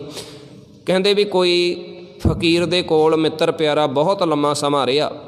ਕਿਸੇ ਫਕੀਰ ਦੇ ਨਾਲ ਕਿਸੇ ਦੀ ਬਹੁਤ ਲੰਮਾ ਸਮਾਂ ਮਿੱਤਰਤਾ ਰਹੀ ਅਤੇ ਇੱਕ ਵਕਤ ਆਇਆ ਵੀ ਦੋਵੇਂ ਜਾਣੇ ਅਲੱਗ ਹੋ ਗਏ। ਅਲੱਗ ਹੋਣ ਤੋਂ ਬਾਅਦ ਕਾਫੀ ਸਮਾਂ ਲੰਘ ਗਿਆ। ਇੱਕ ਦਿਨ ਉਹ ਸੱਜਣ ਦੇ ਮਨ ਵਿੱਚ ਵਿਚਾਰ ਆਇਆ ਵੀ ਜਿਹੜਾ ਫਕੀਰ ਸੀ ਮੇਰਾ ਮਿੱਤਰ ਸੀ, ਬੜੀ ਗੂੜ੍ਹੀ ਮਿੱਤਰਤਾ ਸੀ ਇਸ ਫਕੀਰ ਦੇ ਨਾਲ, ਅਤੇ ਪਤਾ ਲੱਗਿਆ ਵੀ ਫਲਾਣੀ ਜਗ੍ਹਾ ਰਹਿੰਦਾ ਹੈ ਅਤੇ ਚਲੋ ਜਾ ਕੇ ਮਿਲ ਕੇ ਤੇ ਆਉਣਾ ਚਾਹੀਦਾ, ਮੈਂ ਮਿਲ ਕੇ ਤੇ ਆਵਾਂ। ਕਹਿੰਦੇ ਆਪਣੇ ਮਿੱਤਰ ਫਕੀਰ ਨੂੰ ਉਹ ਸੱਜਣ ਮਿਲਣ ਵਾਸਤੇ ਚਲੇ ਗਿਆ। ਜਦੋਂ ਮਿਲਣ ਵਾਸਤੇ ਗਿਆ ਨਾ, ਉਹਨੇ ਬਾਹਰੋਂ ਦਰਵਾਜ਼ਾ ਖੜਕਾਇਆ। ਬਾਹਰੋਂ ਦਰਵਾਜ਼ਾ ਖੜਕਾਇਆ ਅਤੇ ਅੰਦਰੋਂ ਆਵਾਜ਼ ਦਿੱਤੀ। ਫਕੀਰ ਨੇ ਪੁੱਛਿਆ ਕੌਣ? ਅਤੇ ਬਾਹਰ ਖਲੋਤੇ ਹੋਏ ਨੇ ਕਿਹਾ ਮੈਂ। ਜਦੋਂ ਉਹਨੇ ਮੈਂ ਕਿਹਾ ਅਤੇ ਕਹਿੰਦੇ ਦਰਵਾਜ਼ਾ ਨਹੀਂ ਖੋਲ੍ਹਿਆ। ਅਤੇ ਆਉਣ ਵਾਲਾ ਸੋਚਦਾ ਵੀ ਮੇਰੀ ਆਵਾਜ਼ ਵੀ ਪਹਿਚਾਣ ਲਈ, ਪਤਾ ਵੀ ਉਹਨੂੰ ਲੱਗ ਗਿਆ। ਅਤੇ ਪਰ ਮੈਂ ਜਦੋਂ ਮੈਂ ਕਿਹਾ ਅਤੇ ਇਹਨੇ ਦਰਵਾਜ਼ਾ ਕਿਉਂ ਨਹੀਂ ਖੋਲ੍ਹਿਆ? ਕੁਝ ਦਿਨਾਂ ਤੋਂ ਬਾਅਦ ਫਿਰ ਚਲੇ ਗਿਆ। ਫਿਰ ਉਹਨੇ ਜਾ ਕੇ ਦਰਵਾਜ਼ਾ ਖੜਕਾਇਆ। ਜਦੋਂ ਦਰਵਾਜ਼ੇ ਦੀ ਕੁੰਡੀ ਖੜਕਾਈ ਅਤੇ ਅੰਦਰੋਂ ਆਵਾਜ਼ ਆਈ ਕੌਣ? ਹੁਣ ਸਮਝ ਪੈ ਗਈ। ਹੁਣ ਇਹ ਨਹੀਂ ਕਿਹਾ ਮੈਂ, ਕਹਿਣ ਲੱਗਾ ਤੂੰ। ਹੁਣ ਮੈਂ ਨਹੀਂ ਕਿਹਾ ਤੂੰ। ਜਦੋਂ ਤੂੰ ਕਿਹਾ ਅਤੇ ਉਹਨੇ ਉਸੇ ਸਮੇਂ ਦਰਵਾਜ਼ੇ ਦੀ ਅੰਦਰੋਂ ਕੁੰਡੀ ਖੋਲ੍ਹੀ ਅਤੇ ਆਪਣੇ ਸੱਜਣ ਆਪਣੇ ਮਿੱਤਰ ਨੂੰ ਗਲਵੱਕੜੀ ਪਾ ਲਈ। ਉਹ ਕਹਿੰਦੇ ਅਜੀਬ, ਇਹ ਕਹਾਣੀ ਅਸਲ ਦੇ ਵਿੱਚ ਤੇਰੀ ਹੈ। कई बारी रब भी अंदरों आवाज़ मार के पुछदा बंदिया तू कौन, ते बंदा कहंदा मैं, ते दरवाज़ा नहीं खुलदा। अंदरों वो आवाज़ दिंदा पुछदा कौन, ते जदों बंदा कहंदा मैं, जब हम होते तब तू नहीं, ते जदों मैं दी आवाज़ आउंदी है ते दरवाज़ा खोलदा नहीं। जदों कबीर तू करता तू हुआ, मुझ मैं रहा ना हूँ, आपा परका मिट गया, जत देखा तत तू। जदों ये कहंदा भी मैं कुछ नहीं तू है, तो उस समय दरवाज़ा खोल के इस जीव दे नाल ओ मालक दा मिलाप हो जाता है। जब हम होते तब तू नाही। ते कहंदे जदों परमात्मा ने समुची सृष्टि साजी ना, जिन्ने जीव सी सारे जीव बना दिते, जिन्ने पंछी सी सारे पंछी बना दिते, 84 लाख ये कह लो भी जून तैयार कर दिती। ते कहंदे परमात्मा ने कहा भी सारे मेरे दरबार दे विच आओ, जिहड़ी 84 लाख जून है ना सारी मेरे दरबार दे विच आओ। ते सारे दरबार दे विच आके अपनी अपनी बोली दे विच कुछ ना कुछ मैनू सुनाओ। ते कहंदे आपो अपनी बोली विच सारे कुछ ना कुछ सुना के चले गए। पर कहंदे दो जीव अजिहे सन, एक कहंदे आई मैना। हुण तुहानूं पता भी जदों मैना बोलदी है ਉਹਦੀ बोली हुंदी है मैं ना ते मैना भाव के जी ने बड़ी प्यार दी बोली बोली। ते कहंदे परमात्मा बड़ा खुश होया इहदी बोली ते कहंदे वो बादशाह दे महलां दा शिंगार बन गई। जिहड़ी मैना ना बादशाह दे हत्थ दा, बादशाह दे महलां दा शिंगार बन गई। पर कहंदे एक जीव इहो जिहा सी जिहड़ा परमात्मा नूं बिल्कुल भी चंगा नहीं लग्गिया, क्योंकि वो मैं दी बोली बोलदा सी। वो सी बकरा। कहंदे बकरे ने जदों मैं दी बोली बोली ना, किसी विद्वान ने कविता लिखी, वो कहंदा कुन कहया कुल आलम होया, फरमाया कुछ गाओ, अपनी अपनी बोली अंदर दिल दा हाल सुनाओ, कोई ऊंची कोई हौली बोले, एक बकरे मैं कीती। हुण मैं दी बोली हर जीओ हंकार ना भावी, वेद कूक सुणावै। रब नूं हंकार कित्थों चंगा लगदा, रब नूं मैं माण कित्थों चंगा लगदा। वो कहंदे कोई ऊची कोई हौली बोले, एक बकरे मैं कीती, होया हुक्म कसाबां ताई, इस मैं ते छुरी टकाओ। जदों बकरा किते कसाईयां दे वस पैंदा ना, सतगुरु पातशाह ने ना माछीवाड़ा साहिब दी धरती ते जिहड़ा अगम्मी एक गीत उचारिया सी, ਉਹਦੇ ਵਿੱਚ एक ਪਹਿਰਾ एक शब्द ਵਰਤਿਆ विंग कसाईयां दा सहना, मित्र प्यारे नूं हाल मरीदां दा कहना, तुद बिन रोग रजाइयां दा ओडन, नाग निवासां दे रहना, सूल सुराही खंजर प्याला, विंग कसाईयां दा सहना। वो विंग पता की है, जदों कसाईयां दे किते हत्थ बकरा पै जांदा है ना, वो फिर की करदे ने भी बकरे दे गल दे विच नागवल पाउंदे ने। नागवल पा के एक ने रस्सी एक पासे तो फड़ी हुंदी है ते दूजे ने दूजे पासे तो पकड़ी हुंदी है। फिर वो इंतजार करते हैं भी बकरा साह अंदर कदों लंदा है। जदों जिवें ही बकरा अंदर वाला साह लंदा है तो वह रस्सी घुट दिंदे ने, अंदर वाला साह उहदे अंदर ही रह जाता है। किन्ना तड़फदा है जदों साह नहीं आउंदा, रस्सी खिंची गई। फिर इत्थे ही बस नहीं, उस तड़फदे हुए बकरे दे गर्दन ते कसाईयां दे वल्लों छुरी चलाई जाती है। उस तड़फदे हुए बकरे दे गर्दन ते छुरी चलाई जाती है। किन्ना कष्ट किन्नी मुशक्कत उस बकरे नूं सहनी पैंदी है। कहंदे कोई ऊंची कोई हौली बोले, एक बकरे मैं कीती, होया हुक्म कसाबां ताई, इस मैं ते छुरी टकाओ। कहंदे जिहदी बोली बड़ी प्यार दी सी मैना, कहंदे वो ते बादशाहां दे महलां दा शिंगार बनी, बादशाह दे हत्थां दा ओहदी आसण दा शिंगार बनी। पर जिहड़ा मैं दी बोली बोलण वाला सी, ऊंची बोली हंकार दी बोली बोलण वाला सी, कहंदे वो अज भी कसाईयां दा, अज भी जलादां दा वारस हारदा है बकरा। ते गुरमुख प्यारिओ, गुरु पातशाह ने किरपा कीती, कहंदे जेकर मालक परमात्मा नूं प्राप्त करना चाहुंदा है ना, मान ना कीजै शरण परीजै, करे सो भला मनाइए। मान ना कीजै, अपने अंदर दे मान नूं त्याग। बाबा फरीद जी कहंदे फरीदा गर्भ जिना वडियाइयां, धन जोबन आगा, खाली चले धनी सियों, टिब्बे जिऊं में हाहों। कहंदे जदों बरसात पैंदी है ना, जिहड़ा पद्धरा मैदान हुंदा चारे पासे जल थल हो जाती है। फरीदा मन मैदान कर टोए टिब्बे लाहे, चारे पासे पद्धरे मैदान में जल थल हो जाती है। पर तुहानूं पता भी जिहड़े ऊचे टिब्बे हुंदे ने, ऊचे पहाड़ हुंदे ने, सुक्के दे सुक्के रह जाते हैं। जिहड़े मान करके आउंदे ने, मान करन वाले खाली दे खाली रह जाते हैं। पर जिहड़े पद्धरे होके आउंदे ने, नीवें होके आउंदे ने। हुण वेखो जंगल दे विच चंदन उग्गिया हुंदा है, ਚੰਦਨ ਦੇ ਕੋਲ ਜਿਹੜਾ ਬਾਂਸ ਹੈ, ਬਾਂਸ ਨੂੰ ਆਪਣੇ ਉੱਚੇਪਣ ਦਾ ਬੜਾ ਮਾਣ ਹੁੰਦਾ ਵੀ ਮੈਂ ਤੇ ਉੱਚਾ। ਉੱਚੇਪਣ ਦੇ ਮਾਣ ਦੇ ਵਿੱਚ ਜਿਹੜਾ ਬਾਂਸ ਹੈ ਉਹ ਚੰਦਨ ਦੀ ਸੁਗੰਧੀ ਤੋਂ ਖਾਲੀ ਦਾ ਖਾਲੀ ਰਹਿ ਜਾਂਦਾ। ਪਰ ਕੋਲ ਉੱਗਿਆ ਹੋਵੇ ਚੰਦਨ ਦੇ ਅਰਿੰਡ, ਜਿਹੜਾ ਅਰਿੰਡ ਹੈ ਵਿਚਾਰਾ ਅਣਗੌਲਿਆ ਜਿਹਾ ਬੂਟਾ, ਨਾ ਕੋਈ ਫੁੱਲ ਲੱਗਦਾ ਨਾ ਕੋਈ ਫਲ ਲੱਗਦਾ, ਪਰ ਉਹਨੂੰ ਵੀ ਜੇਕਰ ਚੰਦਨ ਦੀ ਸੰਗਤ ਪ੍ਰਾਪਤ ਹੋ ਜਾਵੇ ਤਾਂ ਉਹ ਵੀ ਚੰਦਨ ਵਰਗਾ ਬਣ ਜਾਂਦਾ। ਕਹਿੰਦੇ ਪਿਆਰਿਆ, ਜੇ ਗੁਰੂ ਦੀ ਸ਼ਰਨ ਦੇ ਵਿੱਚ ਆਉਣਾ ਨਾ, ਗੁਰੂ ਦੀ ਸ਼ਰਨ ਵਿੱਚ ਜੇਕਰ ਆਉਣਾ ਹੈ ਤਾਂ ਅਰਿੰਡ ਵਰਗਾ ਬਣ ਕੇ ਆਵੀਂ, ਨਿਮਾਣਾ ਬਣ ਕੇ ਆਵੀਂ। ਜੇਕਰ ਬਾਂਸ ਦੀ ਤਰ੍ਹਾਂ ਉੱਚਾ ਬਣ ਕੇ ਆਵੇਂਗਾ ਤਾਂ ਬਾਂਸ ਖਾਲੀ ਦਾ ਖਾਲੀ ਰਹਿ ਜਾਂਦਾ, ਖਾਲੀ ਦਾ ਖਾਲੀ ਰਹਿ ਜਾਵੇਂਗਾ। ਗੁਰੂ ਹਰਕ੍ਰਿਸ਼ਨ ਪਾਤਸ਼ਾਹ ਜਿੱਥੇ ਅੱਜ ਕੱਲ੍ਹ ਗੁਰਦੁਆਰਾ ਗੁਰਮੁਖੋ ਬੰਗਲਾ ਸਾਹਿਬ ਹੈ ਨਾ, ਜਦੋਂ ਗੁਰੂ ਹਰਕ੍ਰਿਸ਼ਨ ਪਾਤਸ਼ਾਹ ਜੀ ਉਸ ਬੰਗਲੇ ਦੇ ਵਿੱਚ ਗਏ, ਜਿਹੜਾ ਉੱਥੇ ਦਾ ਔਰੰਗਜ਼ੇਬ ਨੇ ਇੱਕ ਆਪਣੇ ਵੱਲੋਂ ਰਾਜਾ ਤਿਆਰ ਕੀਤਾ ਸੀ, ਰਾਜਾ ਜੈ ਸਿੰਘ।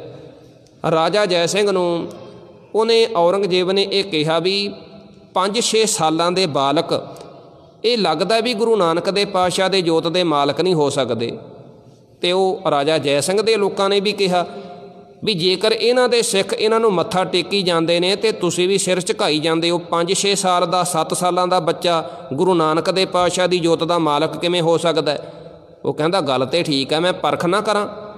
ਉਹਨੇ ਕੀ ਕੀਤਾ, ਕਿਉਂਕਿ ਹੰਕਾਰ, ਮਾਣ, ਅਹੁਦੇ ਦਾ ਮਾਣ, ਧਨ ਦਾ ਮਾਣ, ਪਦਵੀ ਦਾ ਮਾਣ, ਉਹ ਕਹਿੰਦਾ ਪਰਖ ਕਰਨੀ ਚਾਹੀਦੀ ਹੈ। ਹੁਣ ਗੁਰੂ ਦੇ ਦਰ 'ਤੇ ਗੁਰਮੁਖੋ ਚਤਰਾਈ ਨਹੀਂ ਚੱਲਦੀ, ਚੰਚਲਤਾ ਨਹੀਂ ਚੱਲਦੀ। ਉਹਨੇ ਕੀ ਕੀਤਾ, ਜਿਹੜੀ ਆਪਣੀ ਪਟਰਾਣੀ ਸੀ, ਪਟਰਾਣੀ ਨੂੰ ਕੀ ਕੀਤਾ ਵੀ ਉਹਨੇ ਗੋਲੀਆਂ ਵਾਲੇ ਕੱਪੜੇ ਪਵਾ ਦਿੱਤੇ। ਜਿਹੜੀਆਂ ਗੋਲੀਆਂ ਸੀ ਉਹਨੂੰ ਪਟਰਾਣੀਆਂ ਵਾਲੇ ਕੱਪੜੇ ਪਵਾ ਦਿੱਤੇ, ਰਾਣੀਆਂ ਵਾਲੇ ਕੱਪੜੇ ਗੋਲੀਆਂ ਨੂੰ ਪਵਾ ਕੇ ਇੱਕ ਥਾਂ ਇਕੱਠਿਆਂ ਕਰਕੇ ਬਿਠਾ ਦਿੱਤਾ। ਜਿਹੜੀ ਵੱਡੀ ਰਾਣੀ ਸੀ ਉਹਨੂੰ ਮੈਲੇ ਕੁਚੈਲੇ ਗੋਲੀਆਂ ਨੌਕਰਾਣੀਆਂ ਵਾਲੇ ਕੱਪੜੇ ਪਵਾ ਕੇ ਇੱਕ ਹਨੇਰੇ ਵਿੱਚ ਬਿਠਾ ਦਿੱਤਾ ਅਤੇ ਜਾ ਕੇ ਬੇਨਤੀ ਕੀਤੀ ਵੀ ਸਤਿਗੁਰੂ, ਜਿਹੜੀ ਵੱਡੀ ਪਟਰਾਣੀ ਹੈ ਉਹਦੇ ਮਨ ਦੀ ਤਮੰਨਾ ਇੱਛਾ ਹੈ ਵੀ ਸਤਿਗੁਰੂ ਜੀ ਤੁਸੀਂ ਜੇਕਰ ਉਹਦੇ ਗੋਦ ਵਿੱਚ ਜਾ ਕੇ ਬੈਠੋ ਨਾ, ਉਹਦੇ ਮਨ ਦੀ ਤਮੰਨਾ ਹੈ ਅਤੇ ਉਹਦੀ ਤਮੰਨਾ ਪੂਰੀ ਹੋ ਜਾਵੇਗੀ ਅਤੇ ਪਟਰਾਣੀ ਖੁਸ਼ ਹੋ ਜਾਵੇਗੀ। ਸਤਿਗੁਰੂ ਪਾਤਸ਼ਾਹ ਜੀ ਚੱਲ ਪਏ, ਕਿਉਂਕਿ ਇਹਨਾਂ ਦੇ ਪਖੰਡ ਦਾ ਭਾਂਡਾ ਵੀ ਗੁਰੂ ਪਾਤਸ਼ਾਹ ਨੇ ਭੰਨਣਾ ਸੀ। ਸਤਿਗੁਰੂ ਪਾਤਸ਼ਾਹ ਨੇ ਵੇਖਿਆ ਵੀ ਕਿੱਡਾ ਇਹਨਾਂ ਨੇ ਆਪਣੇ ਵੱਲੋਂ ਝੂਠ ਦਾ ਇੱਕ ਕੜਵੰਜ ਤਿਆਰ ਕੀਤਾ, ਪਖੰਡ ਤਿਆਰ ਕੀਤਾ। ਹਜ਼ੂਰ ਵੇਖਦੇ ਨੇ ਵੀ ਜਿਹੜੀਆਂ ਗੋਲੀਆਂ ਨੇ ਉਹਨਾਂ ਨੇ ਰਾਣੀਆਂ ਵਾਲੇ ਕੱਪੜੇ ਪਾਏ ਹੋਏ ਨੇ। ਸਤਿਗੁਰੂ ਪਾਤਸ਼ਾਹ ਜੀ ਉਹਨਾਂ ਦੇ ਵਿੱਚੋਂ ਲੰਘਦੇ ਨੇ, ਵਿੱਚੋਂ ਲੰਘਦਿਆਂ ਇਹ ਵੀ ਪਟਰਾਣੀ ਨਹੀਂ, ਇਹ ਵੀ ਪਟਰਾਣੀ ਨਹੀਂ।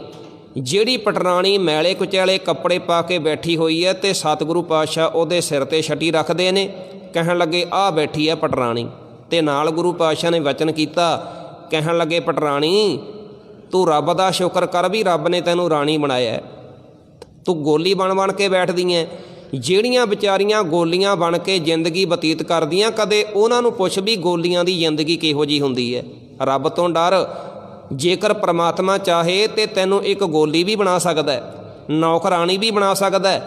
ਜੇਕਰ ਪ੍ਰਮਾਤਮਾ ਨੇ ਰਾਣੀ ਬਣਾਇਆ ਅਤੇ ਪ੍ਰਮਾਤਮਾ ਦਾ ਸ਼ੁਕਰਾਨਾ ਕਰ। ਗੁਰੂ ਨੂੰ ਕਦੇ ਘਰੇ ਬੁਲਾ ਕੇ ਚਤਰਾਈਆਂ ਨਹੀਂ ਕਰੀਦੀਆਂ। ਮੈਂ ਬੇਨਤੀ ਸਿਰਫ ਇਹ ਕਰਨਾ ਚਾਹੁੰਦਾ ਵੀ ਜਿਹੜਾ ਗੁਰੂ ਦੇ ਕੋਲ ਮਾਣ ਕਰਕੇ ਆਇਆ ਸੀ ਨਾ ਰਾਜਾ ਜੈ ਸਿੰਘ, ਉਹਦਾ ਬੰਗਲਾ ਤੇ ਅੱਜ ਬੰਗਲਾ ਸਾਹਿਬ ਬਣ ਗਿਆ, ਪਰ ਰਾਜਾ ਸਿੱਖ ਨਹੀਂ ਬਣ ਸਕਿਆ, ਰਾਜਾ ਖਾਲੀ ਦਾ ਖਾਲੀ ਰਹਿ ਗਿਆ। ਜਿਹੜਾ ਛੱਜੂ ਝੂਰ ਆਇਆ ਸੀ ਖਾਲੀ ਹੋ ਕੇ, ਛੱਜੂ ਝੂਰ ਨਿੰਮ ਕੇ ਆਇਆ ਸੀ, ਅਤੇ ਸਤਿਗੁਰੂ ਪਾਤਸ਼ਾਹ ਦੀ ਕਿਰਪਾ ਨਾਲ ਉਹ ਗੂੰਗਾ ਵੀ ਸੀ, ਬੋਲਾ ਵੀ ਸੀ, ਅਨਪੜ੍ਹ ਵੀ ਸੀ, ਅਤੇ ਸਤਿਗੁਰੂ ਪਾਤਸ਼ਾਹ ਨੇ ਕਿਸ਼ਨ ਦੇ ਵਿੱਚ ਉਹਨੂੰ ਧਰਮ ਦਾ ਪ੍ਰਚਾਰਕ ਥਾਪ ਦਿੱਤਾ। ਛੱਜੂ ਝੂਰ ਗੁਰੂ ਪਾਤਸ਼ਾਹ ਕਹਿੰਦੇ ਜੇਕਰ ਗੁਰੂ ਕੋਲ ਆਉਣਾ ਹੈ ਅਤੇ ਛੱਜੂ ਝੂਰ ਦੀ ਤਰ੍ਹਾਂ ਆਵੀਂ, ਨਿੰਮ ਕੇ ਆਵੀਂ, ਨਿਮਾਣਾ ਹੋ ਕੇ ਆਵੀਂ। ਜੇਕਰ ਰਾਜਾ ਜੈ ਸਿੰਘ ਦੀ ਤਰ੍ਹਾਂ ਮਾਣ ਰੱਖ ਕੇ ਆਵੇਂਗਾ ਅਤੇ ਖਾਲੀ ਦਾ ਖਾਲੀ ਰਹਿ ਜਾਵੇਂਗਾ। ਮਾਣ ਨਾ ਕੀਜੈ ਸ਼ਰਨ ਪਰੀਜੈ, ਕਹਿਣ ਲੱਗੇ ਹਾਂ ਫਿਰ ਇੱਕ ਆਪਣੇ ਗੁਰੂ ਦੀ ਸ਼ਰਨ ਛੱਡ ਕੇ ਕਿਸੇ ਹੋਰ ਦੇ ਕੋਲ ਨਾ ਜਾਈਂ। ਆਪਾਂ ਨਾ ਗੁਰੂ ਅਮਰਦਾਸ ਪਾਤਸ਼ਾਹ ਦੀ ਪਾਵਨ ਬਾਣੀ ਵਿੱਚ ਇੱਕ ਬਚਨ ਪੜ੍ਹਦੇ ਹਾਂ। ਦੇਖੋ ਸਿੱਖ ਦੀ ਡੈਫੀਨੇਸ਼ਨ, ਸਿੱਖ ਕਿਹਨੂੰ ਕਿਹਾ ਜਾਂਦਾ? ਜੇ ਕੋ ਗੁਰ ਸੇਤੀ ਸਿੱਖ ਸਨਮੁਖ ਹੋਵੇ ਤਾਂ ਸਨਮੁਖ ਸਿੱਖ ਕੋਈ, ਜਿਉ ਰਹਿ ਗੁਰ ਨਾਲੇ। ਗੁਰ ਕੇ ਚਰਨ ਹਿਰਦੈ ਵਸਾਏ, ਅੰਤਰ ਆਤਮੈ ਸੰਭਾਲੇ। ਆਪ ਛੱਡ ਸਦਾ ਰਹਿ ਪਰਨੈ, ਗੁਰ ਬਿਨ ਅਵਰ ਨਾ ਜਾਣੈ ਕੋਈ। ਆਪ ਛੱਡ ਕਹਿੰਦੇ ਇੱਕ ਤੇ ਆਪਾ ਤਿਆਗਿਆ ਹੋਵੇ ਸਿੱਖ ਨੇ, ਆਪ ਛੱਡ ਸਦਾ ਰਹਿ ਪਰਨੈ, ਗੁਰ ਬਿਨ ਅਵਰ ਨਾ ਜਾਣੈ ਕੋਈ। ਕਹਿੰਦੇ ਸਿੱਖ ਹੋਣਾ ਚਾਹੀਦਾ ਕੇਵਲ ਤੇ ਕੇਵਲ ਆਪਣੇ ਗੁਰੂ ਦਾ। ਮਾਣ ਨਾ ਕੀਜੈ ਸ਼ਰਨ ਪਰੀਜੈ। एक अपने गुरु की शरण ना छड्डी। ये शरण दे विच की मिलेगा? सतगुर आयो शरण तुहारी, मिलै सूख नाम हर सोभा, चिंता लाहे हमारी। बंदे दियां 4 प्रकार दियां इच्छावां हुंदियां ने। हर एक बंदा चाहुंदा भी मैनूं सुख मिले, हर एक बंदा चाहुंदा है कि मैं जिथे भी किते जावां मेरी वडियाई होवे, हर एक बंदा चाहुंदा भी मैं रब दा नाम भी जपां। सतगुरु पातशाह कहंदे चारे तरह दियां इच्छावां पूरीआं हो जाणगीआं। बस एक काम कर, सतगुर आयो शरण तुहारी, मिलै सूख नाम हर सोभा, चिंता लाहे हमारी। तेरी चिंता भी दूर हो जाएगी। ये गुरु दी एक इतिहास दे विचों मैं आप नाल सांझ पावां। एक तां देख लो गुरु दा पुत्तर है जिहड़ा गुरु दी शरण छड्ड के दुनियावी बादशाह दे कोल चले गया। पता कौन? बाबा राम राय। बाबा राम राय गुरु हर राय पातशाह दा पुत्तर गुरु दी शरण छड्ड के वो दुनियावी बादशाह औरंगजेब दे कोल चले गया तो उन्होंने कुछ भी प्राप्त नहीं होया। मसंदा ने रजाई विच गल घुट के ही मार दिता। पर एक पुरख वो है जिहड़ा औरंगजेब दुनियावी बादशाह की शरण छड्ड के गुरु की शरण विच जांदा है। वो पता कौन है? भाई नंद लाल सिंह जी। भाई नंद लाल सिंह जदों औरंगजेब की कचहरी विच कुरान मजीद दे एक बार अर्थ अड़ गए ना, कोई भी अर्थ नहीं कर सकिया, तो उस समय बहादुर शाह नूं क्योंकि पढ़ाउंदे हुंदे सन भाई नंद लाल सिंह जी। भाई नंद लाल सिंह जी दे कोलों उन्होंने कुरान मजीद के अर्थ पुछे तो उन्होंने पिता दे कोल जाके जिहड़े कुरान मजीद की ऐत के अर्थ सी वो खुले तौर पर कर दिते। औरंगजेब पुछदा भी पुत्तर मैं तेरे बारे जानदा भी तेरे कोल ते एडी मत है नहीं, तू दस भी ये जिहड़ी ऐत है इस ऐत के अर्थ पुछे किहदे कोलों सी? कहण लगे जी मेरे एक विद्या गुरु ने भाई नंद लाल जी। कहण लगे भी मुसलमान ने? कहण लगे नहीं पिता जी हिंदू ने। औरंगजेब ने हुक्म किया भी इहो जिहा विद्वान ਜਾਂ तो मुसलमान होना चाहिए, जेकर मुसलमान नहीं बनता तो ये हिंदू नहीं होना चाहिए, हिंदू नहीं रहना चाहिए, इनू खत्म कर दिओ। बहादुर शाह कहन लगा भी उस्ताद जी हुण जाते तुसी अपना धर्म तब्दील करने वास्ते तैयार हो जाओ, तो जेकर तुसी चाहते हो भी मेरा धर्म भी बच जाए मेरी जान भी बच जाए फिर इत्थों तुहानूं भज्जणा पवेगा। हर बंदा चाहुंदा है मेरा धर्म भी बच जाए मेरी जान भी बच जाए। सोचिया तो हुण जावां ते जावां कित्थे? बस इक्को ही घर सी, इक्को ही जगह सी, इक्को ही दर सी, श्री आनंदपुर साहिब की धरती। श्री आनंदपुर साहिब की धरती ते भाई नंद लाल सिंह जी चले गए गुरु कलगीधर पातशाह दे कोल। ते जदों जांदे सी ना राह दे विच तुरियां जांदियां कुछ शेर लिख लए, कुछ गज़लां लिख लईआं, एक छोटी जी किताब तैयार हो गई। छोटी जी किताब तैयार करके गुरु कलगीधर पातशाह दे चरनां विच अर्पण कीती ते ओहदा नाम रखिया सी गुरमुख प्यारिओ बंदगी नामा। चेता रखिओ बंदगी नामा किताब का नाम भाई नंद लाल सिंह जी ने। जदों सतगुरु पातशाह ने पढ़ी हजूर कहन लगे भाई नंद लाल जी जिहड़ी किताब है इहदा नाम बंदगी नामा नहीं, इहदा नाम तो जिंदगी नामा होना चाहिए। इनू पढ़ के तो जिंदगी का पता लगता है। ये किताब का नाम बंदगी नामा नहीं, ये किताब का नाम है जिंदगी नामा। सतगुरु पातशाह के चरणों में वो पुस्तक अर्पण की। कई साल बाद औरंगजेब का पुत्र बहादुर शाह मिलता है तो पुछदा अपने उस्ताद पढ़ाउण वाले नूं भाई नंद लाल जी नूं। बहादुर शाह कहन लगा भी उस्ताद जी तुसी मेरे पिता के दरबार विच भी रहे हो तो हुण तुसी गुरु के दरबार विचों। मेरे पिता के दरबार दे विच तुसी हाथियां दीयां सवारियां करदे सी, घोड़ियां दीयां सवारियां करदे सी, बड़ा अपने वालों जो साजो समान तुहानूं चाहिदा सी मिलदा सी। मैं पुछना चाहुंदा भी मेरे प्यो के दरबार विच ते गुरु के दरबार विच अंतर की है? तुसी मेरे प्यो के दरबार विच भी रहे हो, मैनूं पढ़ाउंदे रहे हो किन्ने साल, तो हुण तुसी गुरु दसम पातशाह के दरबार विचों श्री आनंदपुर साहिब की धरती वेखे। मैं पुछना चाहुंदा भी मेरे प्यो के दरबार विच ते गुरु कलगीधर पातशाह के दरबार दे विच अंतर की है? तो भाई नंद लाल सिंह जी कहन लगे सुनना चाहुंदा है, अंतर सुनना चाहुंदा है, फर्क सुनना चाहुंदा है? बहादुर शाह कहन लगे सुन तेरे प्यो अते गुरु कलगीधर पातशाह के दरबार दे विच अंतर की है? कहन लगे तेरे प्यो के दरबार विच तुहाडे ही धार्मिक ग्रंथ कुरान मजीद की ऐत का जेकर मैं अर्थ किया तो तेरे प्यो के दरबार विचों की मिलिया सी? मौत। मेरा नहीं सी धार्मिक ग्रंथ, धार्मिक ग्रंथ तुहाडा सी, मैं तो हिंदू है। ਤੁਹਾਡੇ ਹੀ ਧਾਰਮਿਕ ਗ੍ਰੰਥ ਦੀ ਇੱਕ ਐਤ ਦਾ ਜੇਕਰ ਮੈਂ ਅਰਥ ਕੀਤਾ ਤੇ ਤੇਰੇ ਪਿਤਾ ਦੇ ਦਰਬਾਰ ਵਿੱਚੋਂ ਕੀ ਮੈਨੂੰ ਮਿਲਦਾ ਹੈ? ਮੈਨੂੰ ਮੌਤ ਮਿਲਦੀ ਹੈ। ਤੇ ਦੂਜੇ ਪਾਸੇ ਗੁਰੂ ਕਲਗੀਧਰ ਪਾਤਸ਼ਾਹ ਦਾ ਦਰਬਾਰ ਹੈ, ਉੱਥੇ ਮੈਂ ਇੱਕ ਛੋਟੀ ਜਿਹੀ ਪੁਸਤਕ ਭੇਟ ਕੀਤੀ ਤੇ ਪੁਸਤਕ ਦਾ ਨਾਮ ਰੱਖਿਆ ਸੀ ਬੰਦਗੀ ਨਾਮਾ। ਤੇ ਗੁਰੂ ਪਾਤਸ਼ਾਹ ਕਹਿੰਦੇ ਨੰਦ ਲਾਲ ਸਿੰਘ ਜੀ, ਨੰਦ ਲਾਲਾ, ਜਿਹੜੀ ਕਿਤਾਬ ਹੈ ਇਹਦਾ ਨਾਮ ਬੰਦਗੀ ਨਾਮਾ ਨਹੀਂ, ਇਹਦਾ ਨਾਮ ਤੇ ਜ਼ਿੰਦਗੀ ਨਾਮਾ ਹੋਣਾ ਚਾਹੀਦਾ। ਇੱਕ ਪਾਸੇ ਗੁਰੂ ਦਸਮ ਪਾਤਸ਼ਾਹ ਦਾ ਦਰਬਾਰ ਹੈ ਜਿੱਥੇ ਜ਼ਿੰਦਗੀ ਮਿਲਦੀ ਹੈ, ਬਸ ਇਹੀ ਫਰਕ ਹੈ। ਤੇਰੇ ਪਿਓ ਦੇ ਦਰਬਾਰ ਦੇ ਵਿੱਚ ਮੌਤ ਮਿਲਦੀ ਹੈ ਤੇ ਗੁਰੂ ਨਾਨਕ ਦੇ ਪਾਤਸ਼ਾਹ ਦੇ ਘਰ ਦੇ ਵਿੱਚ ਜ਼ਿੰਦਗੀ ਮਿਲਦੀ ਹੈ। ਤੇ ਦੇਖੋ ਦੋਹਾਂ ਦੀ ਸ਼ਰਨ ਦੇ ਵਿੱਚ ਜਾਣ ਦਾ ਫਾਇਦਾ ਕੀ ਹੈ? ਇੱਕ ਗੁਰੂ ਦਾ ਪੁੱਤਰ ਦੁਨਿਆਵੀ ਬਾਦਸ਼ਾਹ ਦੀ ਸ਼ਰਨ ਵਿੱਚ ਗਿਆ ਤੇ ਉਹਨੂੰ ਕੁਝ ਵੀ ਪ੍ਰਾਪਤ ਨਹੀਂ ਹੋਇਆ। ਇੱਕ ਦੁਨਿਆਵੀ ਬਾਦਸ਼ਾਹ ਦੀ ਸ਼ਰਨ ਛੱਡ ਕੇ ਗੁਰੂ ਨਾਨਕ ਦੇ ਪਾਤਸ਼ਾਹ ਦੇ ਘਰ ਦੇ ਵਿੱਚ ਆਉਂਦਾ ਹੈ। ਤੇ ਭਾਈ ਨੰਦ ਲਾਲ ਸਿੰਘ ਜੀ ਦੀਆਂ ਲਿਖਤਾਂ ਅੱਜ ਵੀ ਪੜ੍ਹੀਆਂ ਜਾਂਦੀਆਂ ਨੇ। ਸਤਿਗੁਰੂ ਪਾਤਸ਼ਾਹ ਕਹਿੰਦੇ ਮਾਣ ਨਾ ਕੀਜੈ ਸ਼ਰਨ ਪਰੀਜੈ, ਮਾਣ ਨੂੰ ਛੱਡ ਕੇ ਆਪਣੇ ਗੁਰੂ ਦੀ ਸ਼ਰਨ ਵਿੱਚ ਆ। ਤੇ ਫਿਰ ਕਹਿੰਦੇ ਇੱਕ ਗੁਣ ਹੋਰ ਧਾਰਨ ਕਰ, ਕਰੇ ਸੋ ਭਲਾ ਮਨਾਈਐ। ਜੋ ਵੀ ਪਰਮਾਤਮਾ ਕਰਦਾ ਹੈ, ਜੋ ਵੀ ਆਪਣੇ ਗੁਰੂ ਦਾ ਹੁਕਮ ਹੈ, ਆਪਣੇ ਗੁਰੂ ਦੇ ਹੁਕਮ ਦੇ ਅਨੁਸਾਰ ਚੱਲ। ਆਪਾਂ ਇੱਕ ਪਾਵਨ ਬਾਣੀ ਵਿੱਚ ਬਚਨ ਪੜ੍ਹਦੇ ਹਾਂ, ਕਹਿਣ ਲੱਗੇ ਸਤਿਗੁਰੂ ਪਾਤਸ਼ਾਹ ਕਹਿੰਦੇ ਇਤ ਮਾਰਗ ਚੱਲੇ ਭਾਈ ਅੜੇ, ਗੁਰ ਕਹਿ ਸੋ ਕਾਰ ਕਮਾਏ ਜੀਓ।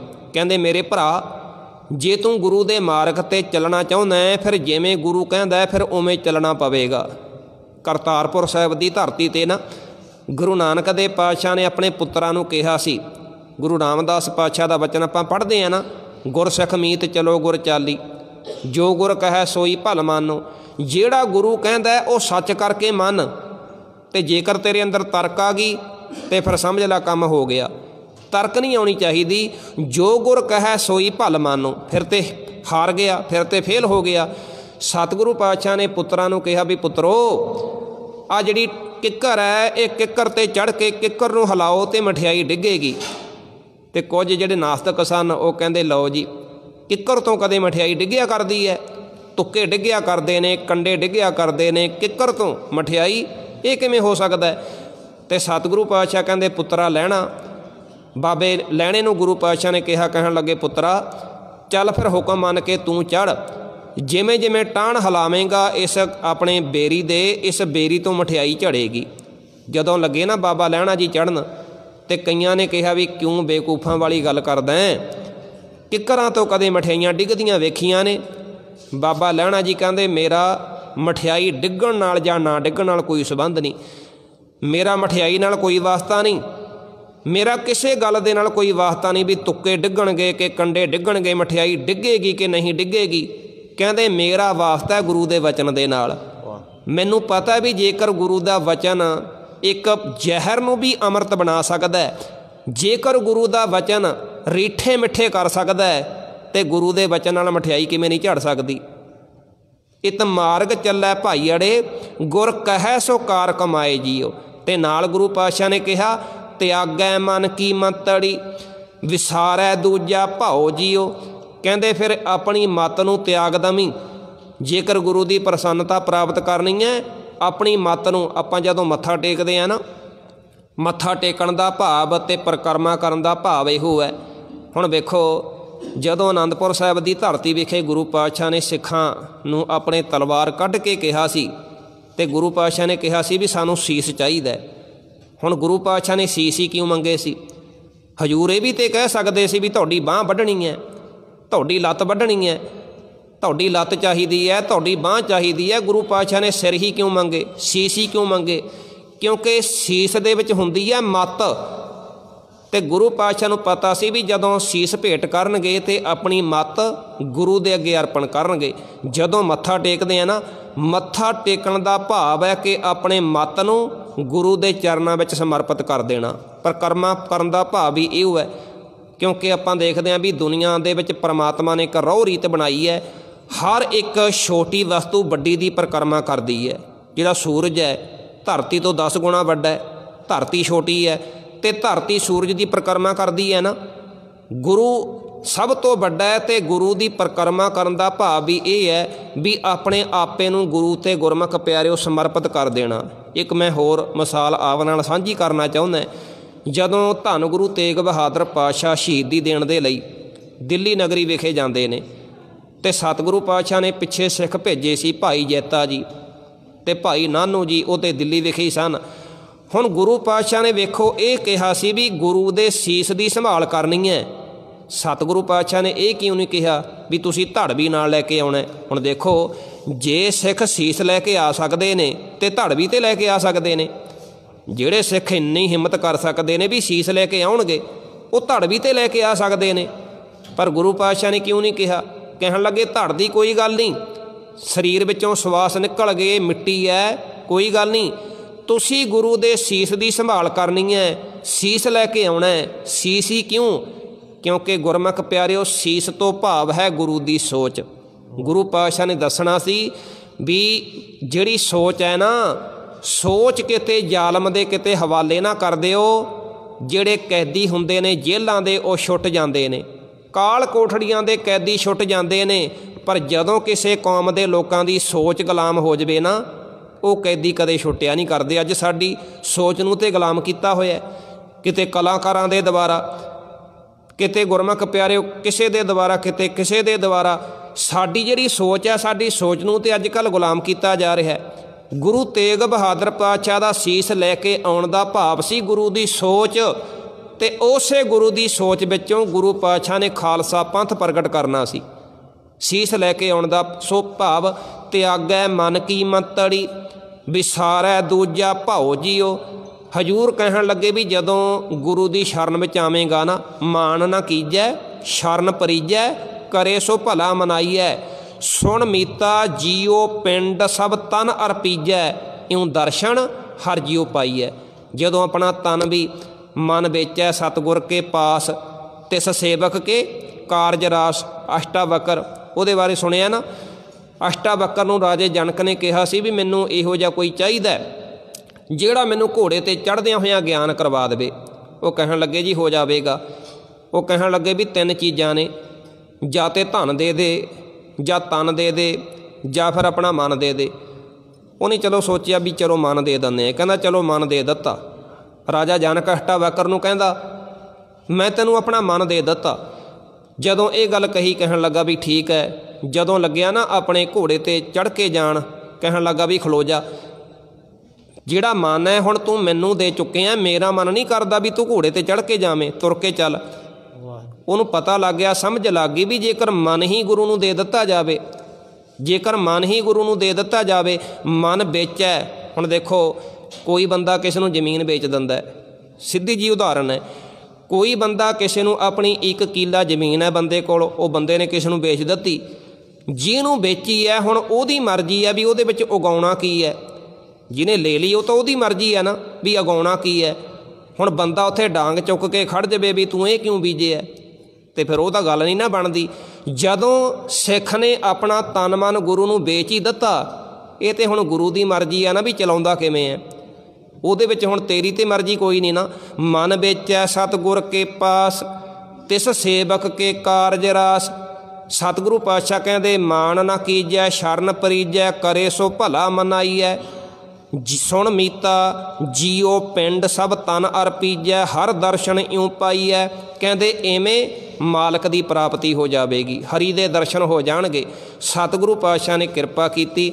ਕਹਿੰਦੇ ਮੱਘਰ ਦੇ ਮਹੀਨੇ ਦੇ ਦੁਬਾਰਾ ਗੁਰੂ ਪਾਤਸ਼ਾਹ ਨੇ ਉਪਦੇਸ਼ ਕੀਤਾ। ਕਹਿਣ ਲੱਗੇ ਵੀ ਜਦੋਂ ਜੀਵ ਇਹਨਾਂ ਗੁਣਾਂ ਨੂੰ ਗ੍ਰਹਿਣ ਕਰ ਲੈਂਦਾ ਹੈ ਨਾ, ਫਿਰ ਮਾਲਕ ਪਤੀ ਪਰਮਾਤਮਾ ਦੀ ਗੁਰਮੁਖੋਂ ਪ੍ਰਾਪਤੀ ਹੋ ਜਾਂਦੀ ਹੈ। ਮੱਘਰ ਮਾਹੇ ਸੁਹੰਦੀਆਂ, ਹਰ ਪਿਰ ਸੰਗ ਬੈਠੜੀਆਂ, ਤਿੰਨ ਕੀ ਸੋਭਾ ਕਿਆ ਗਣੀ, ਜੇ ਸਾਹਿਬ ਮੇਲੜੀਆਂ। ਕਹਿੰਦੇ ਫਿਰ ਉਹ ਜਿਹੜੇ ਸਾਹਿਬ ਦੇ ਨਾਲ ਮਿਲ ਗਏ, ਜਿਹੜੀਆਂ ਜੀਵ ਰੂਪ ਇਸਤਰੀਆਂ ਪਤੀ ਦੇ ਨਾਲ ਮਿਲ ਗਈਆਂ, ਉਹਨਾਂ ਦੀ ਸ਼ੋਭਾ ਨੂੰ ਕਿਤੇ ਬਿਆਨ ਕੀਤਾ ਜਾ ਸਕਦਾ। ਇੱਕ ਤਾਂ ਸੋਭਾ ਗੁਰਮੁਖ ਪਿਆਰਿਓ ਮਾਇਆ ਦੀ ਹੈ। ਇਸ ਯੁੱਗ ਮੈਂ ਸੋਭਾ ਨਾਮ ਕੀ ਬਿਨ ਨਾਵੈ ਸੋਭ ਨਾ ਹੋਏ, ਮਾਇਆ ਕੀ ਸੋਭਾ 4 ਦਿਹਾੜੇ ਜਾਂਦੀ ਬਿਲਮ ਨਾ ਹੋਏ। ਦੁਨੀਆ ਵਿੱਚ ਜਿਹੜੇ ਦੁਨਿਆਵੀ ਪਦਾਰਥ ਨੇ ਨਾ, ਉਹਨਾਂ ਦੀ ਸੋਭਾ 4 ਦਿਨ ਹੈ। ਹੋ ਸਕਦਾ ਵੀ ਤੁਹਾਡੇ ਕੋਲ ਅੱਜ 4 ਟਕੇ ਆ ਗਏ, ਜਿਹੜੇ ਤੁਹਾਨੂੰ ਬੁਲਾਉਂਦੇ ਵੀ ਨਹੀਂ ਉਹ ਵੀ ਤੁਹਾਨੂੰ ਬੁਲਾਉਣ ਲੱਗ ਜਾਣਗੇ। ਪਰ ਜਦੋਂ ਕਿਤੇ 4 ਟਕੇ ਚਲੇ ਗਏ, ਜਿਹੜੇ ਤੁਹਾਡੇ ਆਪਣੇ ਵੀ ਨੇ ਸੰਗੀ ਸਾਥੀ, ਉਹ ਵੀ ਤੁਹਾਡਾ ਸਾਥ ਛੱਡ ਜਾਣਗੇ। ਮਾਇਆ ਕੀ ਸੋਭਾ 4 ਦਿਹਾੜੇ ਜਾਂਦੀ ਬਿਲਮ ਨਾ ਹੋਏ। ਅਤੇ ਦੇਖੋ ਜਿਹੜੇ ਭਗਤਾਂ ਨੇ ਰੱਬ ਨਾਲ ਪ੍ਰੀਤ ਪਾਈ, ਉਹਨਾਂ ਨੂੰ ਕਿੱਡੀ ਸ਼ੋਭਾ ਮਿਲੀ। ਸਤਿਗੁਰੂ ਪਾਤਸ਼ਾਹ ਦੀ ਪਾਵਨ ਬਾਣੀ ਵਿੱਚ ਬਚਨ ਪੜ੍ਹਦੇ ਹਾਂ, ਗੋਬਿੰਦ ਗੋਬਿੰਦ ਗੋਬਿੰਦ ਸੰਗ ਨਾਮ ਦਿਓ ਮਨ ਲੀਣਾ, ਆੜ ਦਾਮ ਕੋ ਸ਼ੀਪਰੋ ਹੋਇਓ ਲਾਖੀਣਾ। ਕਹਿੰਦੇ ਅੱਧੀ ਕੌਡੀ ਦਾ ਬਾਬਾ ਨਾਮਦੇਵ, ਜਿਹਨੂੰ ਸ਼ੀਂਬਾ ਕਿਹਾ ਜਾਂਦਾ ਸੀ ਨਾ, ਅੱਧੀ ਕੌਡੀ ਦਾ ਸ਼ੀਂਬਾ, ਅਤੇ ਕਹਿੰਦੇ ਰੱਬ ਨਾਲ ਉਹਦੀ ਪ੍ਰੀਤ ਬਣ ਗਈ। ਉਹਦੀ ਸ਼ੋਭਾ ਦੇਖੋ, ਵਡਿਆਈ ਦੇਖੋ, ਕਹਿੰਦੇ ਲੱਖਾਂ ਦਾ ਹੋ ਗਿਆ। ਬੁਣ ਨਾ ਤਨ ਨਾ ਤਿਆਗ ਕੈ ਪ੍ਰੀਤ ਚਰਨ ਕਬੀਰਾ, ਨੀਚ ਕੁੱਲਾ ਜੋ ਲਾਹਾਰਾ ਭਇਓ ਗੁਣੀਆਂ ਗਹੀਰਾ। ਕਹਿੰਦੇ ਬਾਬਾ ਕਬੀਰ ਜੀ ਨੂੰ ਲੋਕੀ ਜੁਲਾਹਾ ਕਹਿ ਕੇ ਆਵਾਜ਼ ਮਾਰਦੇ ਸੀ, ਜੁਲਾਹਾ, ਨੀਵੀਂ ਜਾਤੀ ਦਾ ਜੁਲਾਹਾ। ਕਹਿੰਦੇ ਰੱਬ ਨਾਲ ਸਾਂਝ ਬਣ ਗਈ ਅਤੇ ਕਹਿੰਦੇ ਉਹ ਵੀ ਲੱਖਾਂ ਦਾ ਹੋ ਗਿਆ। ਹੁਣ ਇਹ ਕਿਤੇ ਸ਼ੋਭਾ ਘੱਟ ਹੈ? ਧੰਨ ਗੁਰੂ ਨਾਨਕ ਦੇ ਪਾਤਸ਼ਾਹ ਦੇ ਬਰਾਬਰ ਬੈਠੇ ਨੇ ਬਾਬਾ ਕਬੀਰ ਜੀ, ਧੰਨ ਗੁਰੂ ਨਾਨਕ ਦੇ ਪਾਤਸ਼ਾਹ ਦੇ ਬਰਾਬਰ ਬੈਠੇ ਨੇ ਇੱਥੇ ਗੁਰਮੁਖ ਪਿਆਰਿਓ ਬਾਬਾ ਨਾਮਦੇਵ ਜੀ। ਸਤਿਗੁਰੂ ਪਾਤਸ਼ਾਹ ਕਹਿੰਦੇ ਤਿੰਨ ਕੀ ਸ਼ੋਭਾ ਕਿਆ ਗਣੀ ਜੇ ਸਾਹਿਬ ਮੇਲੜੀਆਂ। ਇੱਕ ਨਾ ਭਾਈ ਗੁਰਦਾਸ ਜੀ ਨੂੰ ਸਿੱਖਾਂ ਨੇ ਸਵਾਲ ਕੀਤਾ ਸੀ ਵੀ ਭਾਈ ਸਾਹਿਬ ਜੀ ਤੁਸੀਂ ਆਪਣੇ ਵਾਰਾਂ ਦੇ ਵਿੱਚ, ਕਵਿਤਾਂ ਦੇ ਵਿੱਚ, ਆਪਣੇ ਬੋਲਾਂ ਵਿੱਚ ਜਾਂ ਸ੍ਰੀ ਗੁਰੂ ਗ੍ਰੰਥ ਸਾਹਿਬ ਦੀ ਪਾਵਨ ਬਾਣੀ ਵਿੱਚ ਵਾਰ-ਵਾਰ ਗੁਰਮੁਖਾਂ ਦੀ ਗੱਲ ਕੀਤੀ ਹੋਈ ਹੈ, ਭਗਤਾਂ ਦੀ ਗੱਲ ਕੀਤੀ ਹੋਈ ਹੈ, ਸੰਤਾਂ ਦੀ ਗੱਲ ਕੀਤੀ ਹੋਈ ਹੈ, ਸਾਧੂਆਂ ਦੀ ਗੱਲ ਕੀਤੀ ਹੋਈ ਹੈ। ਰੱਬ ਤਾਂ ਹਰ ਇੱਕ ਬੰਦੇ ਦੇ ਅੰਦਰ ਹੈ, ਅਤੇ ਫਿਰ ਤੁਸੀਂ ਵਾਰ-ਵਾਰ ਗੁਰਮੁਖਾਂ ਦੀ ਉਹ ਗੱਲ ਕਿਉਂ ਕਰੀ ਜਾਂਦੇ ਹੋ? ਸੰਤਾਂ ਦੀ, ਭਗਤਾਂ ਦੀ, ਸਾਧਾਂ ਦੀ ਵਾਰ-ਵਾਰ ਗੱਲ ਕਿਉਂ ਕਰੀ ਜਾਂਦੇ ਹੋ? ਜਦੋਂ ਤੁਸੀਂ ਕਹਿੰਦੇ ਹੋ ਵੀ ਹਰ ਇੱਕ ਇਨਸਾਨ ਦੇ ਅੰਦਰ ਪ੍ਰਮਾਤਮਾ ਹੈ।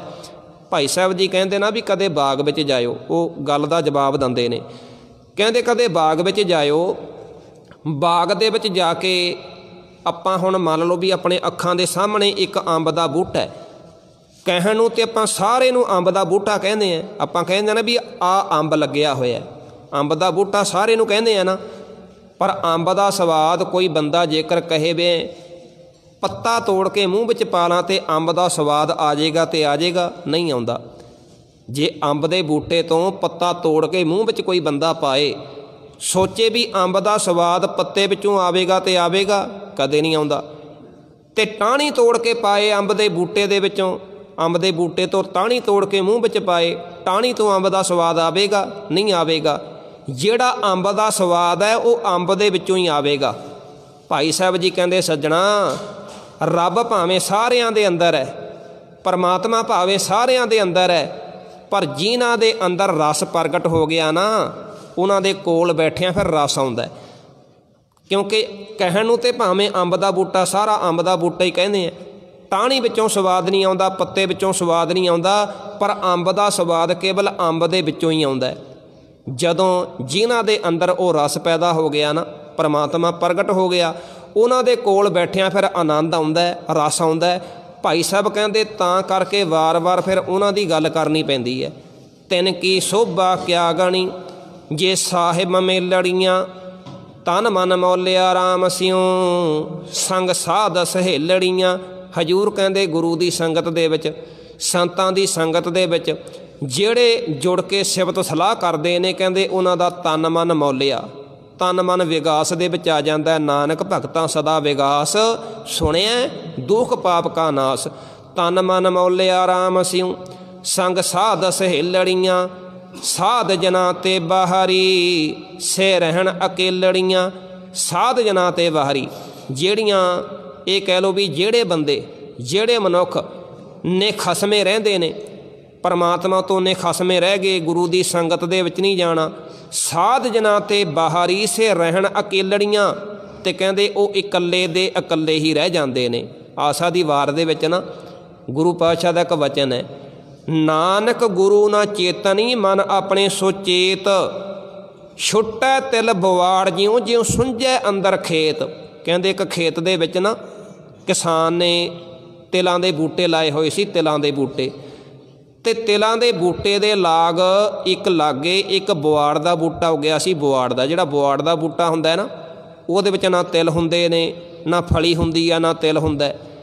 ਕਹਿੰਦੇ ਜਿਹੜਾ ਬਿਲਕੁਲ ਤਿਲਾਂ ਤੋਂ, ਫਲਾਂ ਤੋਂ ਬਿਲਕੁਲ ਖਾਲੀ ਹੈ ਬਵਾੜ ਦਾ ਬੂਟਾ, ਉਹਨੇ ਤਿਲਾਂ ਦੇ ਬੂਟੇ ਨੂੰ ਇੱਕ ਸਵਾਲ ਕੀਤਾ।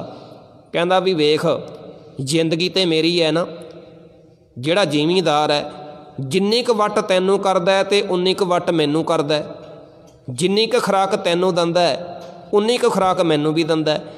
ਜਿਹੋ ਜਿਹਾ ਪਾਣੀ ਜ਼ਿਮੀਂਦਾਰ ਤੈਨੂੰ ਦਿੰਦਾ ਉਹੋ ਜਿਹਾ ਪਾਣੀ ਮੈਨੂੰ ਮਿਲ ਜਾਂਦਾ, ਪਰ ਤੂੰ ਤਾਂ ਆਪਣੇ ਤਿਲਾਂ ਨੂੰ ਸੰਭਾਲਦਾ ਹੀ ਮਰੀ ਜਾਂਦਾ। ਜ਼ਿੰਦਗੀ ਤਾਂ ਮੇਰੀ ਹੈ ਨਾ। ਆ ਵੇਖ ਜਦੋਂ ਹਵਾ ਆਉਂਦੀ ਹੈ, ਜਦੋਂ ਹਵਾ ਦਾ ਬੁੱਲਾ ਆਉਂਦਾ ਤੇ ਵੇਖ ਮੈਂ ਕਿਵੇਂ ਹੁਲਾਰੇ ਲੈਂਦਾ, ਅਤੇ ਤੂੰ ਤਾਂ ਐਵੇਂ ਆਪਣੇ ਤਿਲਾਂ ਨੂੰ ਸੰਭਾਲਦਾ ਮਰੀ ਜਾਂਦਾ। ਤੂੰ ਮੇਰੇ ਵੱਲ ਵੇਖ। ਤਿਲਾਂ ਦਾ ਬੂਟਾ ਕਹਿੰਦਾ ਭਰਾਵਾ ਹਜੇ ਸਮਾਂ ਨਹੀਂ ਆਇਆ, ਜਦੋਂ ਸਮਾਂ ਆਵੇਗਾ ਮੈਂ ਇਸ ਗੱਲ ਦਾ ਜਵਾਬ ਦੇਵਾਂਗਾ, ਪਰ ਹਲੇ ਸਮਾਂ ਨਹੀਂ ਆਇਆ, ਹਲੇ ਵਕਤ ਨਹੀਂ ਆਇਆ। ਇੱਕ ਦਿਨ ਕੀ ਹੋਇਆ, ਜ਼ਿਮੀਂਦਾਰ ਆ ਗਿਆ। ਜ਼ਿਮੀਂਦਾਰ ਨੇ ਆ ਕੇ ਆਪਣੇ ਨੌਕਰਾਂ ਕਰਿੰਦਿਆਂ ਨੂੰ ਕਿਹਾ ਵੀ ਜਿਹੜੇ ਬੂਟਿਆਂ ਦੇ ਵਿੱਚ ਤਿਲ ਨੇ ਉਹਨਾਂ ਨੂੰ ਪੁੱਟ ਕੇ ਆਪਣੇ ਘਰੇ ਲੈ ਜਾਵੋ। ਜਿਨ੍ਹਾਂ ਦੇ ਵਿੱਚ ਤਿਲ ਨੇ ਨਾ ਬੂਟਿਆਂ ਦੇ, ਉਹਨਾਂ ਨੂੰ ਪੁੱਟ ਕੇ ਗੱਡੇ ਵਿੱਚ ਲੱਦੋ ਅਤੇ ਆਪਣੇ ਘਰੇ ਲੈ ਜਾਵੋ, ਅਤੇ ਜਿਨ੍ਹਾਂ ਦੇ ਵਿੱਚ ਤਿਲ ਨਹੀਂ, ਕੋਈ ਫਲੀ ਨਹੀਂ, ਉਹਨਾਂ ਨੂੰ ਸਾੜ ਕੇ ਇੱਥੇ ਸੁਆਹ ਕਰ ਦਿਓ। ਉਹ ਤਿਲਾਂ ਦਾ ਬੂਟਾ ਕਹਿੰਦਾ ਭਰਾਵਾ ਅੱਜ ਤੇਰੀ ਗੱਲ ਦਾ ਜਵਾਬ ਹੈ, ਤੈਨੂੰ ਕਿਹਾ ਸੀ ਨਾ ਵੀ ਕੋਈ ਦਿਨ ਆਵੇਗਾ ਤੈਨੂੰ ਦੇਵਾਂਗਾ ਜਵਾਬ ਜ਼ਰੂਰ, ਉਦੋਂ ਸਮਾਂ ਨਹੀਂ ਸੀ, ਹੁਣ ਜਵਾਬ ਹੈ। ਕਹਿੰਦਾ ਵੇਖ ਜੇਕਰ ਮੈਂ ਆਪਣੇ ਤਿਲਾਂ ਨੂੰ ਸੰਭਾਲਿਆ ਅਤੇ ਮੈਂ ਤਾਂ ਆਪਣੇ ਮਾਲਕ ਦੇ ਘਰੇ ਚੱਲਿਆ। ਨਿਜ ਘਰ ਮਹਿਲ ਪਾਵੋ ਸੁਖ ਸਹਿਜੇ, ਬਹੁਰ ਨਾ ਹੋਏਗੋ ਫੇਰਾ।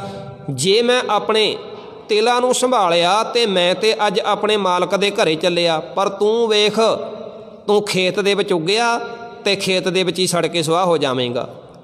ਕਿਸੇ ਪਾਸੇ ਗਿਆ, ਮਾਲਕ ਦੇ ਘਰੇ ਗਿਆ, ਮੁੱਲ ਪਿਆ, ਕੀਮਤ ਪਈ ਕੋਈ, ਖੇਤ ਦੇ ਵਿੱਚ ਹੀ ਉੱਗਿਆ ਅਤੇ ਖੇਤ ਦੇ ਵਿੱਚ ਹੀ ਸੜ ਕੇ ਸੁਆਹ ਹੋ ਜਾਵੇਂਗਾ। ਉਹ ਬੰਦੇ ਜਿਹੜੇ ਆਪਣੇ ਆਪ ਨੂੰ ਬੜਾ ਸਿਆਣਾ ਸਮਝਦੇ ਨੇ, ਜਿਨ੍ਹਾਂ ਨੇ ਕਦੇ ਗੁਰੂ ਨੂੰ ਧਾਰਨ ਨਹੀਂ ਕੀਤਾ, ਉਹ ਸੰਸਾਰ ਵਿੱਚ ਜੰਮਦੇ ਨੇ ਅਤੇ ਸੰਸਾਰ ਵਿੱਚ ਮਰ ਕੇ ਮੁੜ ਕੇ ਸੰਸਾਰ ਵਿੱਚ ਹੀ ਆਉਂਦੇ ਰਹਿੰਦੇ ਨੇ। ਨਾਨਕ ਗੁਰੂ ਨਾ ਚੇਤਨੀ ਮਨ ਆਪਣੇ ਸੁਚੇਤ, ਛੁੱਟੈ ਤਿਲ ਬਵਾੜ ਜਿਉ ਸੁੰਝੈ ਅੰਦਰ ਖੇਤ। ਸਤਿਗੁਰੂ ਪਾਤਸ਼ਾਹ ਕਹਿੰਦੇ ਸਾਧ ਜਨਾਂ ਤੇ ਬਾਹਰੀ ਸੇ ਰਹਿਣ ਅਕੇਲੜੀਆਂ। ਉਹ ਵਿਚਾਰੇ ਇਕੱਲੇ ਹੀ ਰਹਿ ਜਾਂਦੇ ਨੇ। ਅੱਗੇ ਗੁਰੂ ਪਾਤਸ਼ਾਹ ਨੇ ਕਿਰਪਾ ਕੀਤੀ, ਤਿੰਨ ਦੁੱਖ ਕਬੂ ਨਾ ਉਤਰੈ ਸੇ ਜਮ ਕੈ ਵਸ ਪੜੀਆਂ। ਜਿਨ੍ਹਾਂ ਨੇ ਗੁਰੂ ਦੀ ਸੰਗਤ ਨਹੀਂ ਕੀਤੀ, ਗੁਰੂ ਨੂੰ ਆਪਣਾ ਮਿੱਤਰ ਨਹੀਂ ਬਣਾਇਆ, ਗੁਰੂ ਦਾ ਸਾਧ ਸੰਗਤ ਦਾ ਕਦੇ ਸੰਗ ਨਹੀਂ ਕੀਤਾ, ਹਜ਼ੂਰ ਕਹਿੰਦੇ ਫਿਰ ਉਹਨਾਂ 'ਤੇ ਦੁੱਖ ਵਿਆਪਦੇ ਰਹਿੰਦੇ ਨੇ। ਜਮ ਕੈ ਵਸ ਪੜੀਆਂ, ਜਮਾਂ ਦੀ ਮਾਰ ਪੈਂਦੀ ਹੈ। ਜਮਾਂ ਦੀ ਮਾਰ ਪਤਾ ਕੀ ਹੁੰਦੀ ਹੈ? ਵਾਰ ਵਾਰ ਜੰਮੀ ਜਾਣਾ, ਵਾਰ ਵਾਰ ਮਰੀ ਜਾਣਾ, ਇਹਨੂੰ ਜਮਾਂ ਦੀ ਮਾਰ ਕਿਹਾ। ਕਿਉਂਕਿ ਵਾਰ ਵਾਰ ਮਰਨਾ ਵੀ ਬੜਾ ਔਖਾ ਹੈ ਅਤੇ ਵਾਰ ਵਾਰ ਜੰਮਣਾ ਇਹ ਵੀ ਬੜਾ ਔਖਾ ਹੈ। ਬਾਬਾ ਕਬੀਰ ਜੀ ਕਹਿੰਦੇ ਕਬੀਰ ਬਣ ਕੀ ਦਾਦੀ ਲਾਕਰੀ ਜਲਤੀ ਕਰੇ ਪੁਕਾਰ, ਮਤ ਵਸ ਪਰੋਂ ਲੋਹਾਰ ਕੇ ਉਹ ਜਾਰੈ ਦੂਜੀ ਵਾਰ। ਬਾਬਾ ਜੀ ਦਾ ਵਚਨ ਹੈ, ਕਹਿੰਦੇ ਜਿਹੜੀ ਲੱਕੜ ਹੈ ਨਾ, ਕਹਿੰਦੇ ਲੱਕੜ ਨੇ ਰੱਬ ਦੇ ਅੱਗੇ ਬੇਨਤੀ ਕੀਤੀ ਵੀ ਰੱਬਾ ਕਿਰਪਾ ਕਰਕੇ ਮੈਨੂੰ ਲੋਹਾਰ ਦੇ ਹੱਥ ਨਾ ਪਾਇਆ ਕਰ। ਕਹਿੰਦੇ ਰੱਬ ਨੇ ਪੁੱਛਿਆ ਵੀ ਤੂੰ ਤੇ ਬਣੀ ਸੜਨ ਵਾਸਤੇ ਹੈ, ਲੋਹਾਰ ਤੋਂ ਕਿਉਂ ਡਰਦੀ ਹੈ? ਲੱਕੜ ਨੂੰ ਕਿਹਾ, ਲੱਕੜੀ ਨੂੰ। ਉਹ ਲੱਕੜੀ ਕਹਿੰਦੀ ਵੀ ਲੋਹਾਰ ਜਦੋਂ ਕਿਤੇ ਉਹਨੇ ਆਪਣਾ ਕੋਈ ਹਥਿਆਰ ਗਰਮ ਕਰਨਾ ਹੁੰਦਾ ਹੈ ਨਾ ਅਤੇ ਮੈਨੂੰ ਸਾੜਦਾ, ਜਦੋਂ ਉਹਦਾ ਹਥਿਆਰ ਗਰਮ ਹੋ ਜਾਂਦਾ ਫਿਰ ਪਾਣੀ ਪਾ ਕੇ ਬੁਝਾ ਦਿੰਦਾ, ਮੈਂ ਸੜਦੀ ਸੜਦੀ ਫਿਰ ਰਹਿ ਜਾਂਦੀ ਹੈ। 2 ਘੰਟੇ ਬਾਅਦ ਆਉਂਦਾ ਫਿਰ ਸਾੜਦਾ, ਫਿਰ ਪਾਣੀ ਪਾ ਕੇ ਬੁਝਾ ਕੇ ਚਲਿਆ ਜਾਂਦਾ। 2 ਘੰਟੇ ਬਾਅਦ ਆਉਂਦਾ ਫਿਰ ਸਾੜਦਾ, ਫਿਰ ਬੁਝਾ ਕੇ ਫਿਰ ਪਾਣੀ ਪਾ ਕੇ ਚਲਿਆ ਜਾਂਦਾ ਬਾਲ ਕੇ।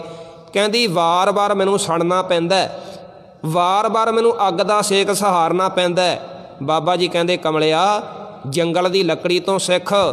ਜੰਗਲ ਦੀ ਲੱਕੜੀ ਵੀ ਵਾਰ ਵਾਰ ਸੜਨ ਤੋਂ ਡਰਦੀ ਹੈ, ਪਰ ਕਹਿੰਦੇ ਵਾਰ ਵਾਰ ਜੰਮਣਾ, ਵਾਰ ਵਾਰ ਮਰਨਾ ਇਹ ਕਿੱਡੀ ਵੱਡੀ ਗੁਰਮੁਖ ਪਿਆਰਿਓ ਦੁੱਖ ਦੀ ਪ੍ਰਾਪਤੀ ਹੈ, ਕਿੱਡਾ ਵੱਡਾ ਦੁੱਖ ਹੈ।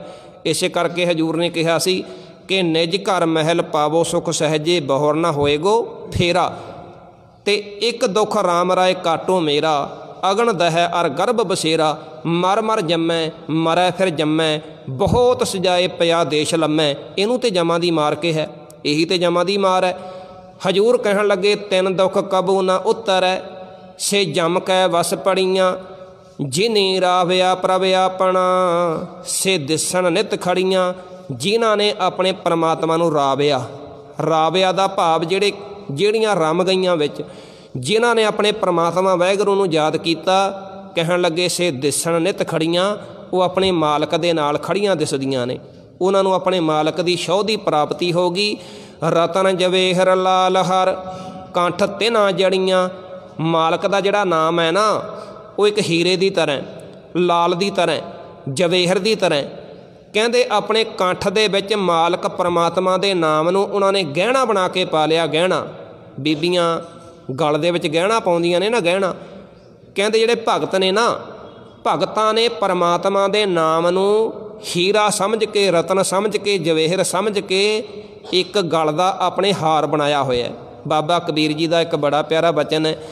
ਬਾਬਾ ਕਬੀਰ ਜੀ ਕਹਿੰਦੇ, ਜੈਸੀ ਉਪਜੀ ਪੇੜ ਤੇ ਤੈਸੀ ਹੀ ਨਿਭੈ ਓੜ, ਹੀਰਾ ਕਿਸਕਾ ਬੋਪਰਾ ਪੁੱਜੈ ਨਾ ਰਤਨ ਕਰੋੜ। ਬਾਬਾ ਕਬੀਰ ਜੀ ਦੇ ਕੋਲੋਂ ਕਿਸੇ ਨੇ ਪੁੱਛਿਆ ਸੀ ਵੀ ਰੱਬ ਪਰਮਾਤਮਾ ਦੇ ਨਾਮ ਦੀ ਕੋਈ ਕੀਮਤ ਹੈ? ਬਾਬਾ ਜੀ ਕਹਿੰਦੇ ਵੀ ਕੀਮਤ ਬਾਰੇ ਸੁਣ ਲਓ। ਜਿਹੜੇ ਮਾਨ ਸਰੋਵਰ 'ਤੇ ਹੰਸ ਹੁੰਦਾ ਅਤੇ ਕਹਿੰਦੇ ਹੰਸ 12 ਸਾਲ ਹੀਰੇ ਚੁਗਦਾ ਰਹੇ, 12 ਸਾਲ।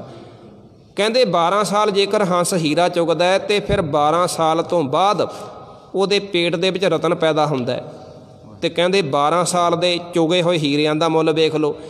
ਅਤੇ ਫਿਰ ਇੱਕ ਰਤਨ ਨਹੀਂ, ਕਰੋੜਾਂ ਰਤਨ, ਕਰੋੜਾਂ ਰਤਨਾਂ ਦੀ ਕੀਮਤ ਲਾ ਲਓ, ਹਿੰਦ ਸੀ ਮੁੱਕ ਜਾਣਗੇ, ਅੱਖਰ ਹੀ ਖਤਮ ਹੋ ਜਾਣਗੇ। ਕਹਿੰਦੇ ਇਹ ਸਮਝ ਲੈ ਵੀ ਜੇਕਰ ਕੋਈ ਵਾਹਿਗੁਰੂ ਪਰਮਾਤਮਾ ਦਾ ਸ਼ੁਰੂ ਤੋਂ ਲੈ ਕੇ ਓੜਕ ਤੱਕ ਮਾਲਕ ਦੇ ਨਾਲ ਜਿਹਦੀ ਨਿਭਦੀ ਹੈ ਨਾ, ਅਤੇ ਕਹਿੰਦੇ ਇੰਨੀ ਕੀਮਤ ਵੀ ਕੋਈ ਦੁਨੀਆ ਦੇ ਵਿੱਚ ਕੋਈ ਅੱਖਰ ਹੀ ਨਹੀਂ ਵੀ ਉਹਦੀ ਕੋਈ ਕੀਮਤ ਪਾ ਸਕੇ। ਤੈਸੀ ਨਿਭੈ ਹੀਰਾ ਕਿਸਕਾ ਬੋਪਰਾ ਪੁੱਜਿਆ ਨਾ ਰਤਨ ਕਰੋੜ। ਕਹਿੰਦੇ ਹੀਰਿਆਂ ਦੀ ਗੱਲ ਤਾਂ ਛੱਡੋ, ਕਰੋੜਾਂ ਰਤਨ ਵੀ ਉਸ ਮਨੁੱਖ ਦੀ ਕੀਮਤ ਨਹੀਂ ਪਾ ਸਕਦੇ। ਜੈਸੀ ਨਿਭੈ ਓੜ, ਜੈਸੀ ਉਪਜੀ ਪੇੜ ਤੇ ਤੈਸੀ ਨਿਭੈ ਓੜ, ਹੀਰਾ ਕਿਸਕਾ ਬੋਪਰਾ ਪੁੱਜਿਆ ਨਾ ਰਤਨ ਕਰੋੜ।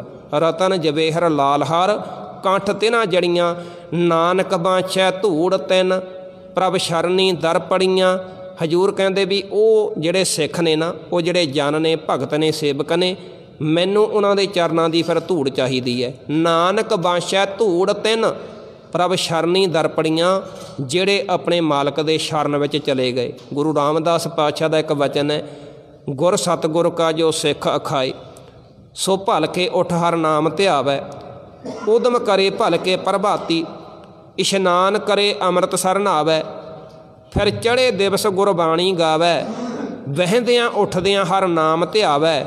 ਅਖੀਰ ਵਿੱਚ ਪਤਾ ਗੁਰੂ ਪਾਤਸ਼ਾਹ ਨੇ ਕੀ ਕਿਹਾ? ਕਹਿੰਦੇ ਜਿਹੜਾ ਆਹ ਸਭ ਕੁਝ ਕਰਦਾ, ਅੰਮ੍ਰਿਤ ਵੇਲੇ ਉੱਠਦਾ, ਬਾਣੀ ਪੜ੍ਹਦਾ, ਦਿਨ ਦੇ ਵਿੱਚ ਵੀ ਆਪਣੇ ਗੁਰੂ ਦੇ ਪਰਮਾਤਮਾ ਦੇ ਸੋਹਲੇ ਗਾਉਂਦਾ, ਫਿਰ ਚੜ੍ਹੇ ਦਿਵਸ ਗੁਰਬਾਣੀ ਗਾਵੈ, ਬਹਿੰਦਿਆਂ ਉੱਠਦਿਆਂ ਹਰ ਨਾਮ ਧਿਆਵੈ। ਫਿਰ ਅਖੀਰ ਵਿੱਚ ਕਿਹਾ, ਜਨ ਨਾਨਕ ਧੂੜ ਮੰਗੈ ਤਿਸ ਗੁਰਸਿੱਖ ਕੀ, ਜੋ ਆਪ ਜਪੈ ਅਵਰੈ ਨਾਮ ਜਪਾਵੈ। ਕਹਿੰਦੇ ਇਹੋ ਜਿਹੇ ਗੁਰਸਿੱਖ ਦੇ ਚਰਨਾਂ ਦੀ ਮੈਨੂੰ ਖਾਕ ਚਾਹੀਦੀ ਹੈ। ਇਹੋ ਜਿਹੇ ਗੁਰਸਿੱਖ ਨੂੰ ਗੁਰੂ ਆਪ ਲੱਭਦਾ ਫਿਰਦਾ। ਸਿੱਖ ਨੂੰ ਨਹੀਂ ਗੁਰੂ ਦੀ ਭਾਲ ਕਰਨੀ ਪੈਂਦੀ, ਗੁਰੂ ਇਹੋ ਜਿਹੇ ਸਿੱਖ ਦੀ ਆਪ ਭਾਲ ਕਰਦਾ। ਜਨ ਨਾਨਕ ਧੂੜ ਮੰਗੈ ਤਿਸ ਗੁਰਸਿੱਖ ਕੀ, ਜੋ ਆਪ ਜਪੈ ਅਵਰੈ ਨਾਮ ਜਪਾਵੈ। ਨਾਨਕ ਬਾਛੈ ਧੂੜ ਤਿੰਨ, ਪ੍ਰਭ ਸ਼ਰਨੀ ਦਰ ਪੜੀਆਂ, ਮੱਗਰ ਪ੍ਰਭੂ ਅਰਾਧਨਾ, ਬਹੁੜ ਨਾ ਜਨਮੜੀਆ। ਕਹਿਣ ਲੱਗੇ ਮੱਗਰ ਦੇ ਦੁਆਰਾ ਗੁਰੂ ਅਰਜਨ ਦੇਵ ਪਾਤਸ਼ਾਹ ਕਹਿੰਦੇ ਜੇਕਰ ਮਾਲਕ ਨੂੰ ਅਰਾਧੇਗਾ ਨਾ, ਜਿਹੜਾ ਆ ਜਨਮ ਅਤੇ ਮਰਨ ਦਾ ਗੇੜ ਹੈ ਫਿਰ ਉਹਨਾਂ ਜੀਵਾਂ ਦਾ ਖਤਮ ਹੋ ਜਾਂਦਾ। ਮੱਗਰ ਪ੍ਰਭੂ ਅਰਾਧਨਾ, ਬਹੁੜ ਨਾ ਜਨਮੜੀਆਂ। ਸਤਿਗੁਰੂ ਪਾਤਸ਼ਾਹ ਨੇ ਵਾਰ-ਵਾਰ ਅਰਾਧਨ ਦੀ ਗੁਰਮੁਖ ਪਿਆਰਿਓ ਆਪਾਂ ਨੂੰ ਗੱਲ ਕੀਤੀ ਹੈ। ਹਜ਼ੂਰ ਨੇ ਤੇ ਇੱਥੋਂ ਤੱਕ ਸੁਖਮਨੀ ਸਾਹਿਬ ਦੀ ਪਾਵਨ ਬਾਣੀ ਵਿੱਚ ਕਿਰਪਾ ਕੀਤੀ। ਕਹਿੰਦੇ ਇਹ ਬੰਦੇ ਜਦੋਂ ਕਿਤੇ ਆਪਣੇ ਘਰ ਦੇ ਵਿੱਚ ਪ੍ਰਵੇਸ਼ ਕਰਦਾ ਨਾ, ਘਰ ਦੇ ਵਿੱਚ, ਕਹਿੰਦੇ ਉਦੋਂ ਵੀ ਰੱਬ ਨੂੰ ਯਾਦ ਕਰਿਆ ਕਰ। ਜਿਹੇ ਪ੍ਰਸਾਦ ਬਸੈ ਸੁਖ ਮੰਦਰ, ਤਿਸੈ ਧਿਆਏ ਸਦਾ ਮਨ ਅੰਦਰ। ਕਿਉਂਕਿ ਉਹਨਾਂ ਲੋਕਾਂ ਵੱਲ ਵੇਖਿਆ ਕਰ ਜਿਨ੍ਹਾਂ ਲੋਕਾਂ ਦੇ ਮਕਾਨ ਕੋਈ ਨਹੀਂ, ਘਰ ਕੋਈ ਨਹੀਂ, ਜਿਨ੍ਹਾਂ ਨੂੰ ਆਪਾਂ ਵੇਖਦੇ ਹਾਂ ਵੀ ਖੁੱਲ੍ਹੇ ਅਸਮਾਨ ਦੇ ਵਿੱਚ ਹੀ ਗਰਮੀ, ਖੁੱਲ੍ਹੇ ਅਸਮਾਨ ਵਿੱਚ ਹੀ ਸਰਦੀ ਬਤੀਤ ਕਰਨੀ ਪੈਂਦੀ ਹੈ, ਜਿਨ੍ਹਾਂ ਦੇ ਕੋਲ ਛੱਤ ਹੈ ਨਹੀਂ। ਸ਼ੁਕਰ ਕਰ ਤੈਨੂੰ ਪਰਮਾਤਮਾ ਨੇ ਉਹਨਾਂ ਲੋਕਾਂ ਦੇ ਵਿੱਚ ਸ਼ਾਮਲ ਨਹੀਂ ਕੀਤਾ। ਜਦੋਂ ਘਰੇ ਜਾਂਦਾ, ਘਰੇ ਜਾ ਕੇ ਇਸ ਘਰ ਨੂੰ ਵੇਖ ਕੇ ਉਸ ਮਾਲਕ ਨੂੰ ਚੇਤੇ ਕਰ। ਜਿਹੇ ਪ੍ਰਸਾਦ ਵਸੈ ਸੁਖ ਮੰਦਰ, ਤਿਸੈ ਧਿਆਏ ਸਦਾ ਮਨ ਅੰਦਰ। ਕਹਿੰਦੇ ਜਦੋਂ ਗਰਾਹੀ ਥਾਲ ਵਿੱਚ ਪਈ ਹੋਈ ਰੋਟੀ ਦੀ ਗਰਾਹੀ ਤੋੜ ਕੇ ਨਾ ਆਪਣੇ ਮੂੰਹ ਦੇ ਵਿੱਚ ਪਾਉਂਦਾ, ਅਤੇ ਕਹਿੰਦੇ ਪਰਮਾਤਮਾ ਦਾ ਸ਼ੁਕਰ ਕਰਿਆ ਕਰ। ਜਿਹੇ ਪ੍ਰਸਾਦ ਛੱਤੀ ਅੰਮ੍ਰਿਤ ਖਾਹੇ, ਤਿਸ ਠਾਕਰ ਕੋ ਰਖ ਮਨ ਮਾਹੇ। ਕਹਿੰਦੇ ਸ਼ੁਕਰ ਕਰ, ਨਹੀਂ ਤਾਂ ਕਈ ਇਹੋ ਜਿਹੇ ਜੀਵ ਨੇ ਆਪਾਂ ਵੇਖਦੇ ਹਾਂ ਸਟੇਸ਼ਨ 'ਤੇ ਕਈ ਵਿਚਾਰੇ ਕਿਸੇ ਦਾ ਕੱਚਾ ਪੱਕਾ ਸੁੱਟਿਆ ਅਤੇ ਉਹ ਚੁੱਕ ਕੇ ਖਾ ਕੇ ਆਪਣਾ ਪੇਟ ਭਰਦੇ ਨੇ। ਸ਼ੁਕਰ ਕਰ ਤੈਨੂੰ ਪਰਮਾਤਮਾ ਨੇ ਉਹਨਾਂ ਮੰਗਤਿਆਂ ਦੀ ਕਤਾਰ ਵਿੱਚ ਖੜ੍ਹਾ ਨਹੀਂ ਕੀਤਾ। ਸ਼ੁਕਰ ਕਰ ਪਰਮਾਤਮਾ ਨੇ ਤੈਨੂੰ ਉਹਨਾਂ ਵਰਗਾ ਨਹੀਂ ਬਣਾਇਆ। ਇੱਕ ਮੁਸਲਮਾਨ ਫਕੀਰ ਜਿਹੜਾ 5 ਵਕਤ ਦਾ ਨਵਾਜੀ ਸੀ ਨਾ, ਉਹ ਨਮਾਜ਼ ਕਰਨ ਵਾਸਤੇ ਜਾਂਦਾ ਹੈ ਮਸੀਤ ਦੇ ਵਿੱਚ, ਅਤੇ ਸੀ ਵਿਚਾਰਾ ਗਰੀਬੀ ਦੀ ਹਾਲਤ ਦੇ ਵਿੱਚ। ਇੱਕ ਦਿਨ ਤੁਰਿਆ ਜਾਂਦਾ ਹੈ ਅਤੇ ਉਹਨੇ ਵੇਖਿਆ ਵੀ ਲੋਕਾਂ ਦੇ ਜੁੱਤੀਆਂ ਬੜੀਆਂ ਕੰਮ ਦੀਆਂ ਪਾਈਆਂ ਹੋਈਆਂ ਨੇ, ਜੋੜੇ ਬੜੇ ਕੰਮ ਦੇ ਪਾਏ ਹੋਏ ਨੇ ਲੋਕਾਂ ਦੇ ਜਿਹੜੇ ਕੋਲੋਂ ਲੰਘਦੇ ਨੇ। ਉਹਨੇ ਪਰਮਾਤਮਾ 'ਤੇ ਸ਼ਿਕਵਾ ਕੀਤਾ, ਕਹਿੰਦਾ ਰੱਬ ਜੀ, ਮੈਂ ਤਾਂ ਤੁਹਾਡਾ 5 ਵਕਤ ਦਾ ਨਮਾਜ਼ੀ, 5 ਵਕਤ ਮਸੀਤ ਵਿੱਚ ਜਾ ਕੇ ਨਮਾਜ਼ ਪੜ੍ਹ ਕੇ ਤੁਹਾਨੂੰ ਯਾਦ ਕਰਦਾ, ਅਤੇ ਮੈਨੂੰ ਤੁਸੀਂ ਇੰਨੀ ਗਰੀਬੀ ਦਿੱਤੀ ਹੋਈ ਹੈ, ਮੇਰੇ ਪੈਰਾਂ ਵਿੱਚ ਜੁੱਤੀ ਵੀ ਹੈ ਨਹੀਂ, ਅਤੇ ਜਿਹੜੇ ਆਹ ਲੋਕ ਵਧੀਆ ਜੁੱਤੀਆਂ ਪਾ ਕੇ ਕੋਲੋਂ ਲੰਘਦੇ ਨੇ, ਇਹਨਾਂ ਨੂੰ ਕਦੇ ਤੁਹਾਡੇ ਦਰ 'ਤੇ ਆਇਆ ਹੋਇਆ ਨਹੀਂ ਵੇਖਿਆ। ਇਹ ਤੁਸੀਂ ਬੇਇਨਸਾਫੀ ਨਹੀਂ ਕਰਦੇ? ਜਿਹੜੇ ਲੋਕਾਂ ਨੇ ਤੁਹਾਡਾ ਕਦੇ ਨਾਮ ਹੀ ਨਹੀਂ ਲਿਆ, ਨਮਾਜ਼ ਹੀ ਨਹੀਂ ਪੜ੍ਹੀ ਕਦੇ ਮਸੀਤ ਵਿੱਚ ਆ ਕੇ, ਉਹਨਾਂ ਲੋਕਾਂ ਕੋਲ ਵਧੀਆਂ ਸਵਾਰੀਆਂ, ਵਧੀਆਂ ਜੁੱਤੀਆਂ ਉਹਨਾਂ ਦੇ ਪਾਈਆਂ ਹੋਈਆਂ ਨੇ, ਅਤੇ ਮੈਂ 5 ਵਕਤ ਦਾ ਨਮਾਜ਼ੀ, ਮੈਂ ਕਿੰਨੀ ਤਪਸ਼ ਦੇ ਵਿੱਚ ਨੰਗੇ ਪੈਰੀਂ ਚੱਲ ਕੇ ਜਾਂਦਾ। ਜਦੋਂ ਮਸੀਤ ਦੇ ਕੋਲ ਗਿਆ ਨਾ, ਇੱਕ ਸੱਜਣ ਆਉਂਦਾ ਹੈ, ਉਹਦੀਆਂ ਦੋਹੇ ਬਾਹਾਂ ਵੀ ਕੱਟੀਆਂ ਹੋਈਆਂ ਨੇ ਅਤੇ ਦੋਹੇ ਲੱਤਾਂ ਵੀ ਕੱਟੀਆਂ ਹੋਈਆਂ ਨੇ। ਉਹ ਫਿਰ ਵੀ ਨਮਾਜ਼ ਪੜ੍ਹਨ ਦੇ ਲਈ ਆ ਰਿਹਾ ਅਤੇ ਉਹਦਾ ਸਿਰ ਝੁਕ ਗਿਆ, ਕਹਿੰਦਾ ਪਰਮਾਤਮਾ ਸ਼ੁਕਰ ਹੈ ਵੀ ਤੂੰ ਮੈਨੂੰ ਇਹਦੇ ਵਰਗਾ ਤੇ ਨਹੀਂ ਬਣਾਇਆ। ਜੇ ਜੁੱਤੀ ਨਹੀਂ ਅਤੇ ਲੱਤਾਂ ਤੇ ਦਿੱਤੀਆਂ ਨੇ ਨਾ, ਜੇਕਰ ਲੱਤਾਂ ਹੀ ਨਾ ਹੁੰਦੀਆਂ, ਪੈਰ ਹੀ ਨਾ ਹੁੰਦੇ, ਤਾਂ ਮੈਂ ਜੁੱਤੀ ਕਿੱਥੋਂ ਪਾਉਂਦਾ? ਜੇਕਰ ਪੈਰ ਹੀ ਨਾ ਹੁੰਦੇ, ਹੱਥ ਹੀ ਨਾ ਹੁੰਦੇ, ਤਾਂ ਫਿਰ ਮੈਂ ਕੀ ਕਰਦਾ? ਸੋ ਗੁਰਮੁਖ ਪਿਆਰਿਓ, ਗੁਰੂ ਪਾਤਸ਼ਾਹ ਕਹਿੰਦੇ ਜਦੋਂ ਘਰ ਦੇ ਵਿੱਚ ਜਾਂਦਾ, ਇਸ ਘਰ ਨੂੰ ਵੇਖ ਕੇ ਉਸ ਮਾਲਕ ਨੂੰ ਚੇਤੇ ਕਰ। ਜਦੋਂ 36 ਪ੍ਰਕਾਰ ਦੇ ਭੋਜਨ ਖਾਨਾ, ਜਿਹ ਪ੍ਰਸਾਦ 36 ਅੰਮ੍ਰਿਤ ਖਾਹੇ, ਤਿਸ ਠਾਕਰ ਕੋ ਰਖ ਮਨ ਮਾਹੇ। ਹਜ਼ੂਰ ਨੇ ਤਾਂ ਵਾਰ-ਵਾਰ ਮਾਲਕ ਨੂੰ ਅਰਾਧਨ ਦੀ ਗੁਰਮੁਖੋਂ ਗੱਲ ਕੀਤੀ ਹੈ। ਮੱਗਰ ਪ੍ਰਭੂ ਅਰਾਧਨਾ ਬਹੁੜਨਾ ਜਨਮੜੀਆਂ, ਕਹਿੰਦੇ ਫਿਰ ਜੰਮਣ ਅਤੇ ਮਰਨ ਦਾ ਗੇੜ ਉਹਨਾਂ ਜੀਵਾਂ ਦਾ ਖਤਮ ਹੋ ਜਾਂਦਾ ਹੈ। ਇਹ ਸਤਿਗੁਰੂ ਪਾਤਸ਼ਾਹ ਨੇ ਅੱਜ ਸਾਡੇ 'ਤੇ ਕਿਰਪਾ ਮਹਿਰਾਮਤ ਕੀਤੀ ਹੈ। ਸਤਿਗੁਰੂ ਪਾਤਸ਼ਾਹ ਜੀ ਕਿਰਪਾ ਕਰਨ।